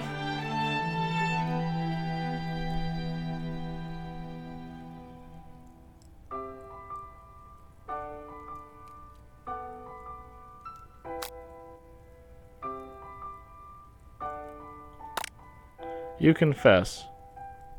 I think I've developed feelings for you. I might be developing feelings for you too, but I'm concerned. I can't let anything get in the way of my dreams. Overwhelmed, you take off the jacket and run for the door. But the thought of leaving Colonel in the midst of such an emotional breakthrough gives you pause. You stop yourself. Colonel? Yes, Shippo? I honestly think this may be the beginning of something wonderful. I think you're right. We should take things slow. You talk late into the night and drift off into a slumber. Dream sequence!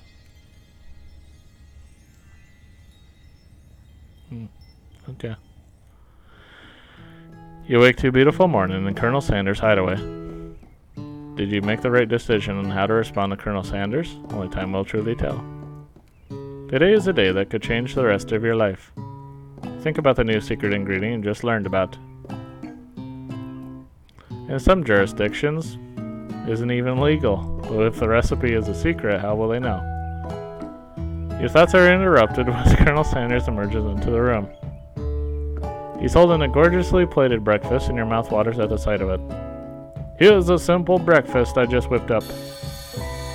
It's meticulous. You taste Colonel Sanders' food and it takes you on a journey. When you return, he's waiting to ask you an important question. So, would you say we're the perfect match?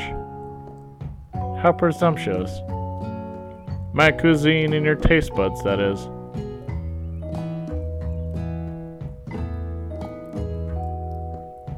Take him down a peg.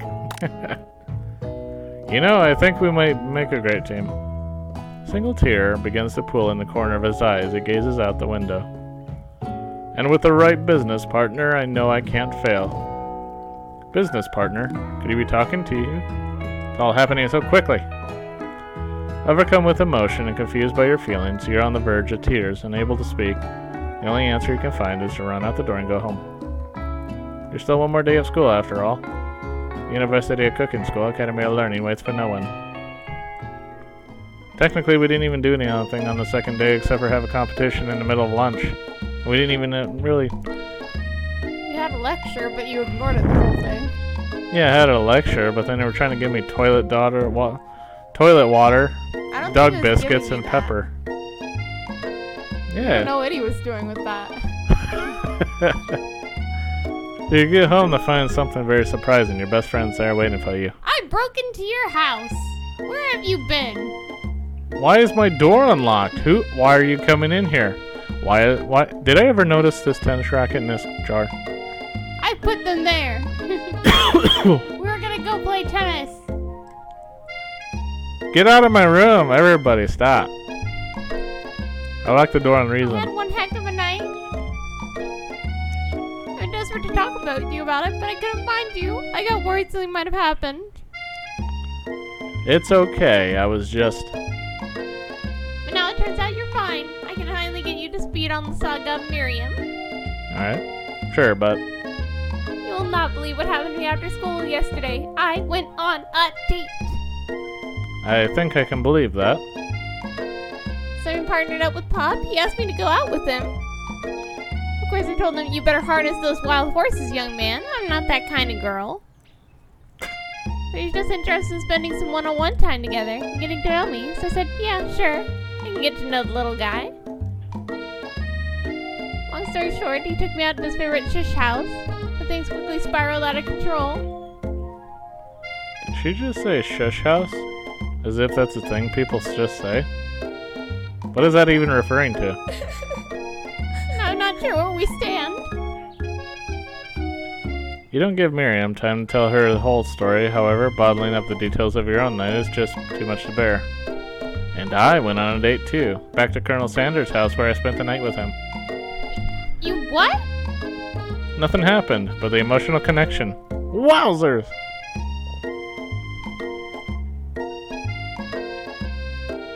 I like how you can control Miriam now, apparently. Here's your action, Miriam. If being obsessed with Colonel Sanders is wrong, you don't want to be right. After a short argument, you both agree to go your separate ways. When you arrive at school, you encounter your rivals in the quad. How is that guy even a rival? Technically, he's not even after Colonel Sanders. Yeah. You can tell from a distance that they're picking on Pop, though he himself might not quite grasp that fact. Because, you know, he's Pop. What's a swirly? It sounds delicious. Oh, it's great. I'll order you up one right away. I'll have my swirly with sprinkles, please. Heh. Sprinkles is a dog and a treat. You can get your swirly dip too. Why don't you pick on someone who your own size? Because I'm literally the biggest person at this school. There is that horse that Colonel Sanders rides to school. Who would dare pick on such a gentle and beautiful creature? You got some nerve, Shippo, suggesting I pick on a defenseless horse. Now you're twisting my words, and I won't have it! You clench your fist, but the injury from yesterday's mixer accident makes you wince in pain. Doesn't look like you can go on cooking like that. Might as well just give up. I'll never give up. Ever. Colonel Sanders arrives just as it appears things are getting close to boiling over. A naturally intuitive person, he senses that something has been going on. Is everyone excited for the final day of school? Shippo, what school can you attend that only happens 3 days? This one. Okay. Shippo, how's her hand feeling? I'm sure you'll be wanting it in fighting form by this afternoon. Aren't you concerned about my hands, Colonel? Yesterday I almost broke a nail winning so hard. Technically, I don't believe a winner was decided, but your presentation was quite impressive. What is he doing complimenting her? What about the flavor of my delicate, warm, gooey chocolate sauce? It was clear that you're passionate about how your food is received. That's It's a lot of words to say. It was bland. Excuse me, Shippo. I am more than capable enough to speak for myself. Maybe you could tell me more of your thoughts as we walk into class, Colonel? I'm always interested in discussing the fine arts of fine foods. See you inside, Shippo. Annoyed by Colonel Sanders' inability to see Ashley, for who you know she really is, you walk the quad. Give some distance. In an attempt to distract yourself from how slighted you feel by that interaction with Ashley, you take out the spell book you recovered yesterday and start flipping through the pages. Whoa, what's that book? It looks like bad news. It's just something I found lying around. It would appear to be some sort of grimoire. But I don't really believe in magic stuff. A grimoire? Like a book of spells? I don't know. Who would spend so much time decorating a magic book if it weren't really powerful? I can think of one surefire way to find out. You open to a page with arcane warnings. Cast only in case of extreme emergency, it says around the edges of the page. I can use this spell here that says it will erase anyone I choose from all my memories. If I scrub out Colonel Sanders, it would probably help me focus better on the upcoming final exam. That is way drastic. Couldn't you do something else? Like anything not rooted in dark magic? Maybe tie a string around your finger? Okay, fine, it is drastic, but desperate times call for desperate measures. You got a memory erasing spell sitting right in front of you and a pretty good excuse to try it out. No, that doesn't sound good. Take your friend's advice and put the book away. It's almost time for class. Sprinkles is already in the room, waiting for the students to arrive. Clears his voice to make a quick announcement. I want you all to know I feel something of a dog moment coming on, but I assure you it's nothing to be afraid of. Are you sure you killed me over a dog biscuit? His cute little nose scrunches up and begins to breathe quickly.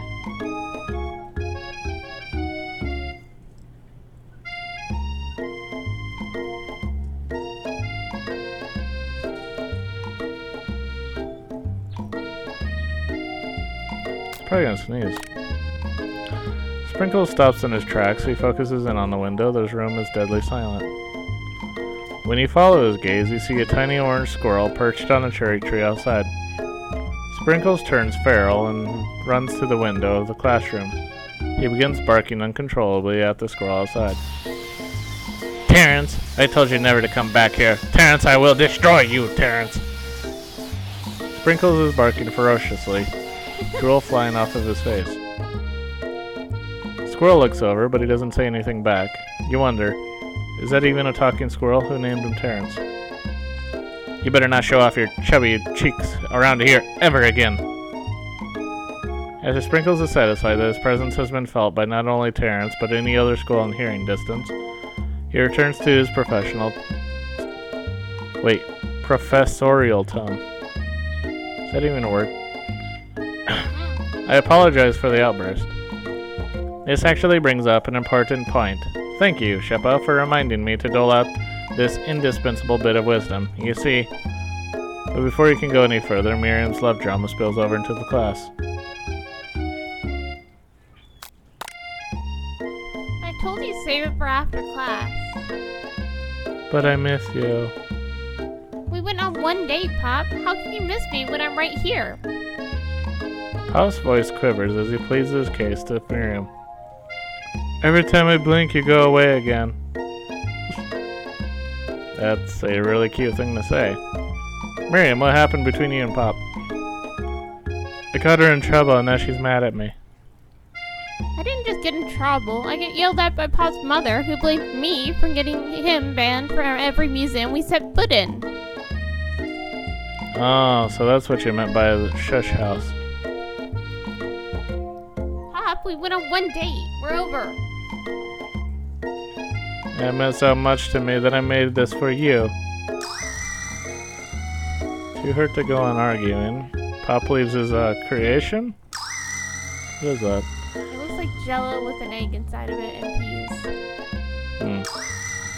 Behind her runs out of the room. Nothing like a loud public breakup to cast a pall over the final day of school. Well, that was unfortunate. But we mustn't be distracted from what lies ahead. The final competition showdown challenge exam. I'm still working on the title, but I think you get it. Test time approaches. See you at all in the arena. Before you can think about your upcoming competition, there's a very beautiful soul nearby in need of a pep talk. Hey Miriam, you okay? Okay, I'm so mad I could smash a tiny mug, spilling several droplets of hot cocoa all over the floor.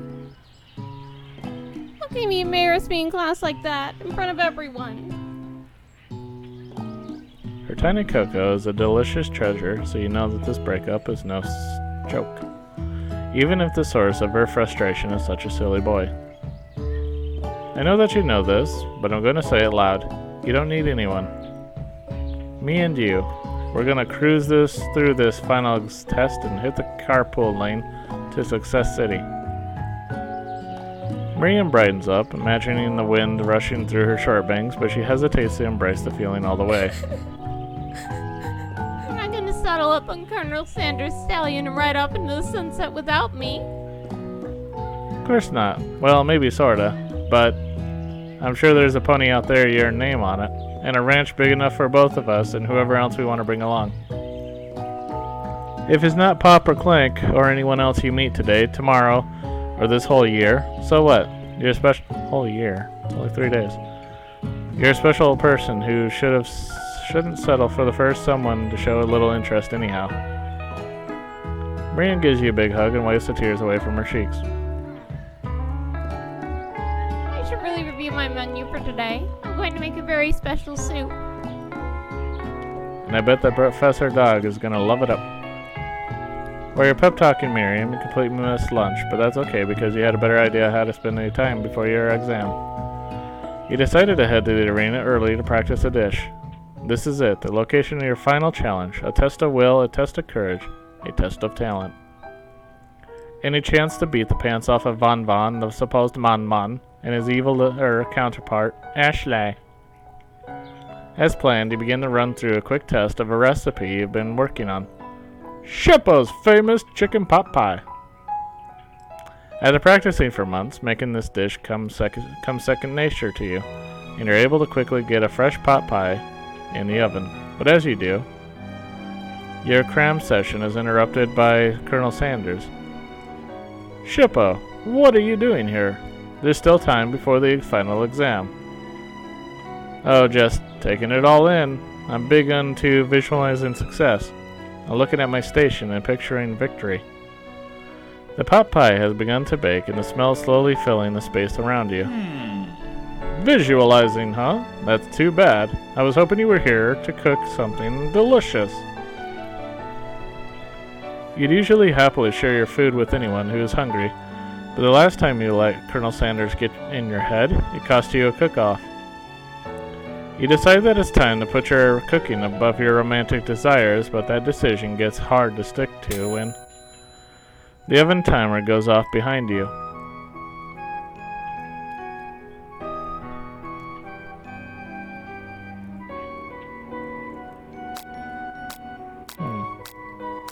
Yeah. Okay, you got me. I'm doing a little bit more than visualizing. I know. My nose can smell a pot pie from 400 yards. That's an oddly specific distance, but you expect nothing less from such an oddly specific man. You knew it was a pot pie just from the smell? Not just a pot pie, but a chicken pot pie with an all-butter crust. And my nose is telling me something else. Oh no, is it burning? No. I can smell that it was made with a heaping help of TLC. And MSG. But it'll probably start burning any second if you don't pull it out. The moment of truth. Wow. It's the best pot pie I've ever tasted. I've always loved country cooking and I could eat this all day. There's no time left. The final showdown is about to begin. Sprinkles lays down the ground rules. There are no rules. That is, except to cook with everything you've got. There are no rules, huh? You step up for the cook-off of a lifetime. You decide that mac and cheese plus the pot pie you've been practicing are just the dishes that'll push you over the edge to victory. Meanwhile, both Von and Ashley are preparing wildly elaborate dishes per their usual over-the-top selves. Miriam has her giant magnifying glass and several sets of tweezers. She's definitely prepared to go big, going small.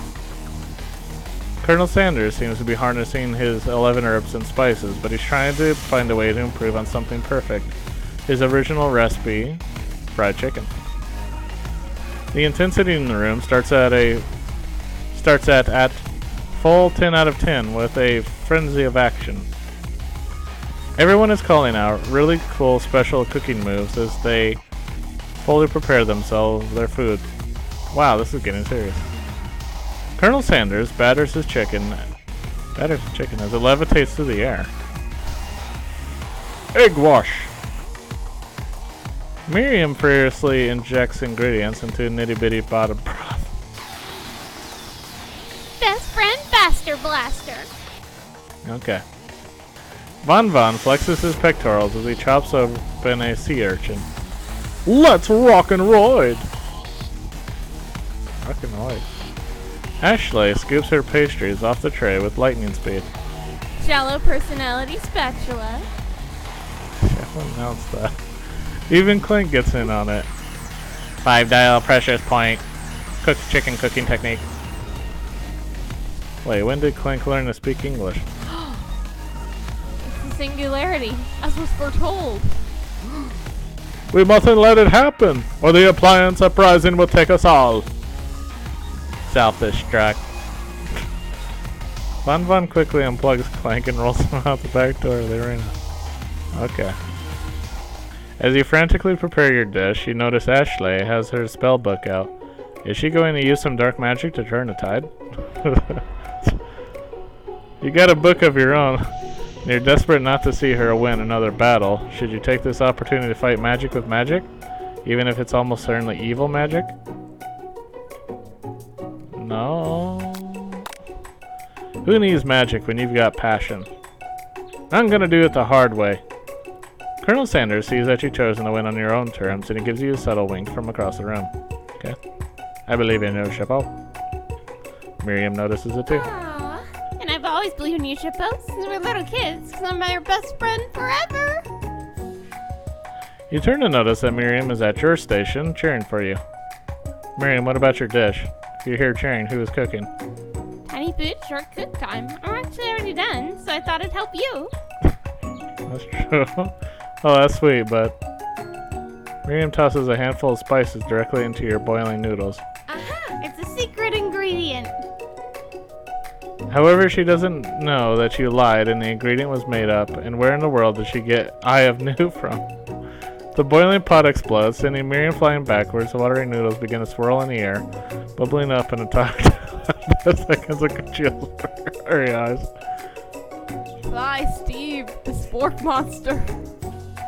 Steve? What happened to Barco? You're not here to battle me, are you? These spork monsters are many. I think Borko had the day off. You've conjured Steve, and I hate to battle, so I'd say you're doing pretty alright. Alright.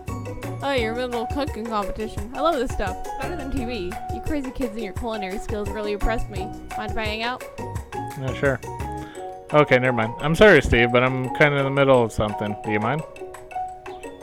Steve the Spork Monster notices that you've got the grimoire stashed beneath your cooking station. See what you're up to? Crisscross magical items accidentally summoned me, huh? Huh, yeah, you guessed it, sorta.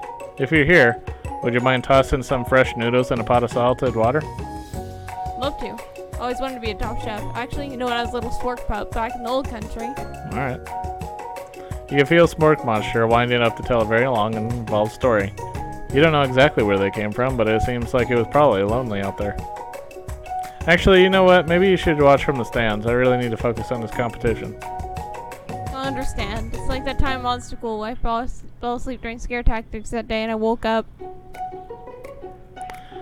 You toss a serious stare at Steve and he takes the hint. Never mind. Tell you later. Good luck. Having suffered this huge setback, you don't know how you could ever win. Give up the drop on Coloonel. I'm out of here. I'm done with this. I can do this. I have what it takes. I came here to win. Your hair turns mac and cheese orange as culinary energy flows through your body. My heart is pure. Well, not eyebrows. You burned off your eyebrows. My hands are steady. My taste buds have been preparing their entire lives for. Yes, Shippo, you are the chosen one. You will avenge me. The power you've been summoning immediately fades back out. You interrupted my inspiring monologue. Sorry. My heart is pure. My hands are steady. My taste buds have been preparing their entire lives for this moment. I will show the world my cookery. You begin to levitate off the ground. Energy courses through your body. You know that with this power you can do anything. Except turn back time, which would be super useful because while you were powering up, your chicken pot pie overcooked in the oven and can't be served. But don't worry, dear Shippo, you may have suffered some setbacks with all that. Impressed with your fortitude, Fortitude? You're floating in midair just monologuing. Colonel Sanders decides that you have earned his support. I've been watching you today, and I must say, I'm truly impressed. Really. You're impressed by that. You've been thinking on your feet. No, I'm not on my feet. I'm levitating and rolling with the punches. He steps up to your station and stands right beside you. I'm here to help. Good, I need help. Lots of help. All you managed to make is mac and cheese in time as well, so you're going to need it. But Colonel Sanders, what about the test? What will happen to you? What about the rules? Following the rules has never really been my thing. I follow my heart. What a guy. Colonel Sanders unfolds a delicate white towel to reveal the most delicious fried chicken tenders you've ever laid your eyes on. And besides, sometimes unexpected combinations can have surprising effects that surpass their individual efforts. Are you suggesting, if we combine forces, we can form the perfect food union? Time's up, students. Time to deserve your spanking with the spatula that I have in my mouth. Yeah.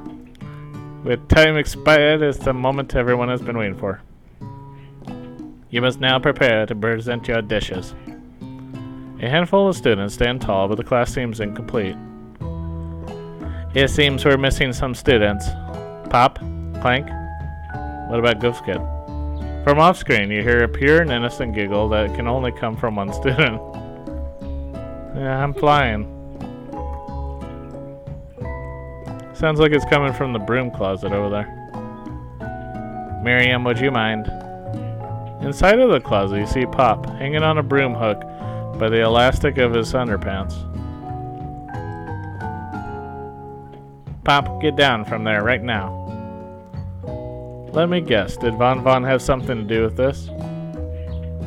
When someone asked for a wedgie, who am I to refuse? I thought a wedgie was a salad. It looks like Pop is eliminated from the challenge, seeing how he didn't cook anything. I can't feel my legs. May I be excused? Sure. You kids and your pranks. I must say, it's not the worst prank in UCS AL history, but it's not exactly yearbook material. Wait a second. Pranks. Clank? Where did that pressure cooker roll off to? You wait to hear a signal, whir, beep, or other onomatopoeia, but there's none. Somehow you got must. Okay, that's a messed up sentence. Somehow must have been got unplugged. I guess. We'll have to figure that out later. That leaves only 4 remaining students. Please collect your final projects. Yes, it's been a long semester. Wow. 3 whole days long. Yep, 3 whole days. Isn't it horrible, Tom Tom? I guess. But after days of hard work, the time has come for me to eat. Miriam, please step forward. Now describe your dish. I've made tender udon noodles and a savory soup. My word, it's so delicate. Is that a teeny tiny Naruto maki I spy afloat in this itsy bitsy bowl? Yes, Chef. Please, call me Sprinkles. Chef is my father's name. Yes, Sprinkles and some green tea made from baby tea leaves I picked myself. Sprinkles carefully sniffs around the dish before opening his mouth and letting just the tip of his pink dog tongue tip into the bowl. Sublime. Would anyone else like a taste? Oh, come now. I'm not the one of those dogs who doesn't floss. I even have a really cute electric toothbrush for dogs. Fine, I'll enjoy it all by myself. And in a flash, the entire meal has been devoured. Not that it took much, it was less than a thimble's worth of soup. A+. Rarely do I taste a dish with as much love poured into it as yours. Miriam is overjoyed. She gives you a huge hug. Thank you, Shippo, for helping me to believe in myself. You're welcome. Von, you're up. Now describe your dish. I made uni over smooth egg custard in an axon urchin shell, topped with caviar. Okay. Did you skewer one type of urchin with spines from a second, different color type of urchin? Yes, Sprinkles. Bit much, don't you think? That's exactly why I did it. A bit much is kind of my brand. Doesn't it look cool? Sprinkles leans in to sniff the uni, but he can't get his nose close on account of all the spikes. He begins to paw at it erratically, causing the custard to slosh around. Woof, woof! Please be gentle with my cuisine. Grrr. Finally, Sprinkles goes all in, tongue first, but he can't get past all the needles. He reels back as his tongue is poked and prodded. Ouch, my tongue! The professor appears to be having an allergic reaction to the sting. I can't eat this. It keeps poking my tongue. Disqualified. Stunning turn of events. Who would have thought that serving food in a bowl made of needles could make it difficult to eat? Dejected, Von does not go gentle into the night. Disqualified for glamour. Don't discount consistency. This isn't the last you've heard of me. Before forcing us to endure his swollen tongue for another moment, Sprinkles graciously laps up a bowl of milk. I know. Yeah, I'm a dog and I drink milk. Get over it. Sometimes it helps calm my agitated tongue. Next student, Ashley. It's time to step up. Now describe your dish. I made orange blossom Turkish delight and light rose water syrup, topped with French meringue and connected by sugar glass.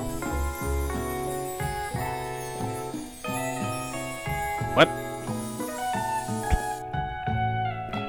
That actually doesn't sound too bad.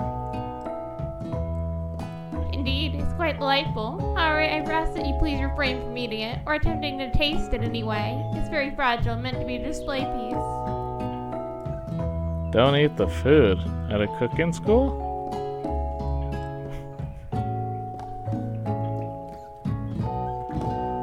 Get toastiers or something, Chippo? I told you, it's a display piece. Ashley, I must say, it is beautiful. However, this is a cooking competition at a cooking school.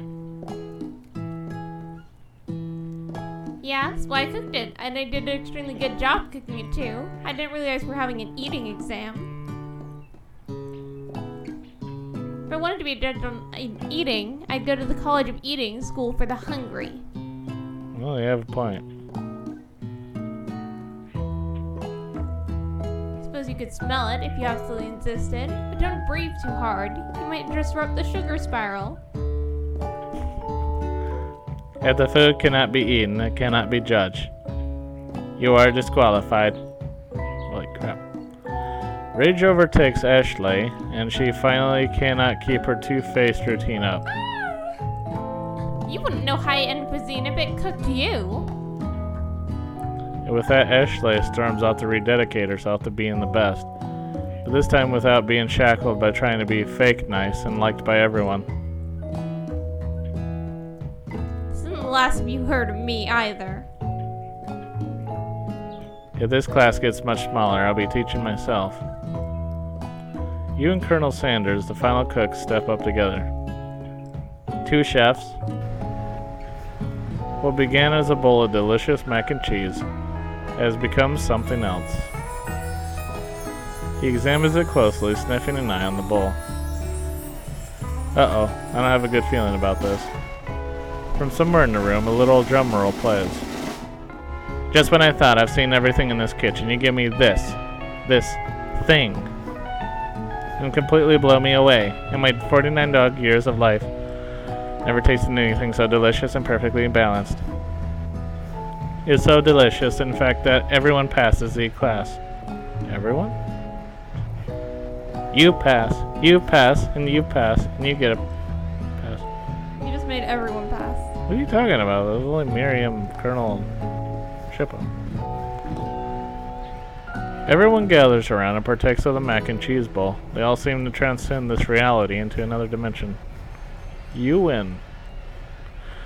Together, you and Colonel Sanders have made a new menu item. The new menu item is so impressive, even the Mon Mon, and Ashley are drawn back in by its magnetic fragrance.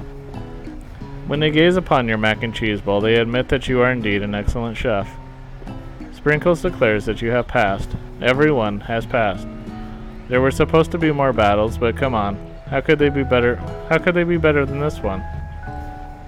Now that the school year is complete, quote-unquote year, is complete and everyone has graduated, the students return for one last assignment to get their groove on. The cafeteria has been completely redecorated in order to serve as the site of the school's graduation dance. Compared to the massive high-tech cooking arena, the humble decor seems downright cute and cozy. DJ Doug is in the house. Woo. You knew that Sprinkles was a master chef, but also a world-renowned turntablist? Who says you can't teach an old dog new tricks? the Mon Mon and Ashley tell everyone that they've committed themselves to righting the wrongs they did while they were villains. For a moment, you actually believe them. Not another haunting. No ghosts allowed at graduation is clearly written out the school's bylaws. It was never actually a ghost. It was all a trick to get you to finally notice me. A It didn't work. Oh, amusing. Now that everyone is together. It's a spork monster. He has totally meddled out. Everyone, the spork monster's no more. From here on, I prefer to be my new name, Party Monster. Student tries to finish what he has to say, but everyone is too wrapped up talking to party monsters. Dejected, student walked off. Maybe things didn't work out for Miriam romantically, but she found the love in her cooking, and you know she's gonna do great. A red carpet rolls across the floor of the ballroom. It's like a Hollywood movie premiere. Who could command such an entrance? It's Pop. He's arrived late to the dance, but apparently for good reason. Walking the carpet, you see perched atop his hat, dirty chef's hat. A crown. Welcome back, Pop. And then we weren't able to complete the final exam and accept your diploma. So we had it mailed directly to your father. We figured it was the least we could do for the school's dean. Oh, now I get it. And we get a new wing on the school. Not to mention the honor of educating the son of the chancellor of such and such. Miriam, will you be my lady king? What? What an incredible turn of events. An offer to join the royal family. What? It's like a dream come true. You'll get to be a princess. Maybe a queen? Not sure if he even knows, but either way, crowns and gowns, baby. Sorry, Pop, not interested. Not now, at least. I got so much to do with my life. A twist on a twist. Okay. There's so many more 3-day universities to attend.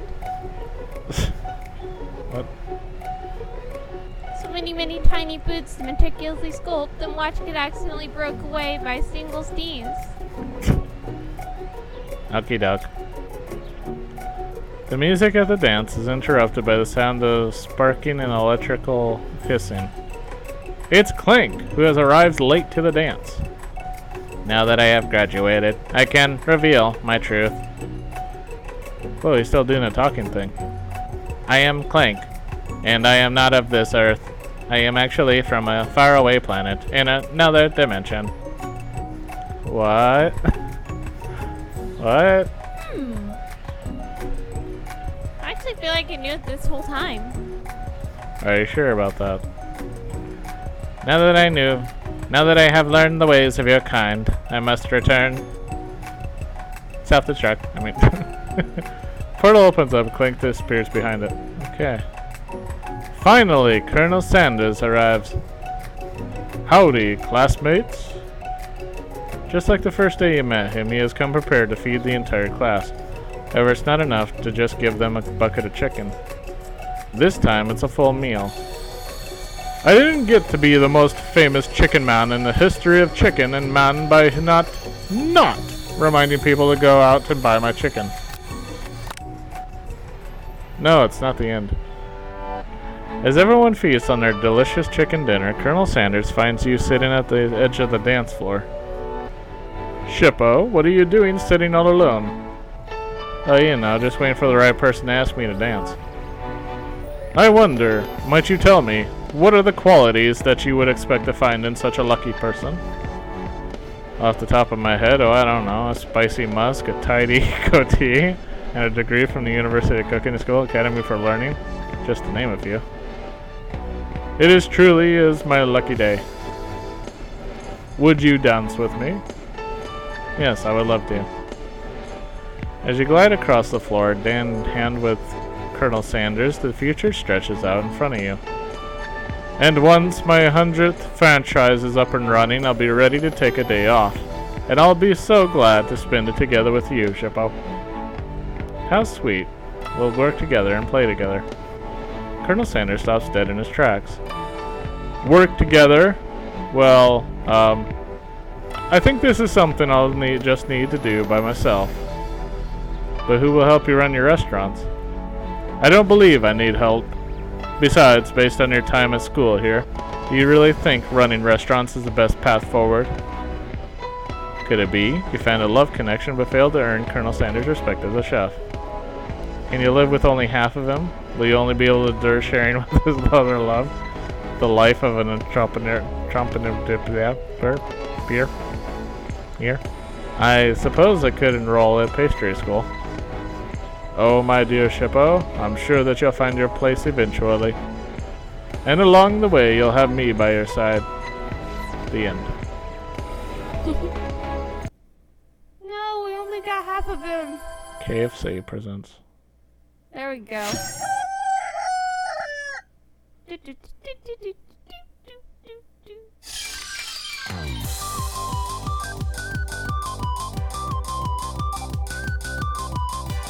How'd you like it?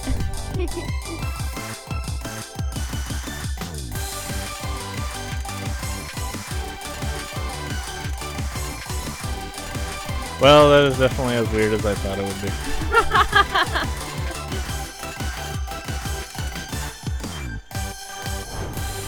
Love Love you. Gotta love Colonel Sanders. you. Goodbye, our sweet Colonel Sanders. It was He a loves you. finger-licking good time. No, I'm joking. Anyways, well, thank you for watching. Feel free to leave a comment. Dedicate yourself to the love of Colonel Sanders in the comments below. I love you. Bye-bye.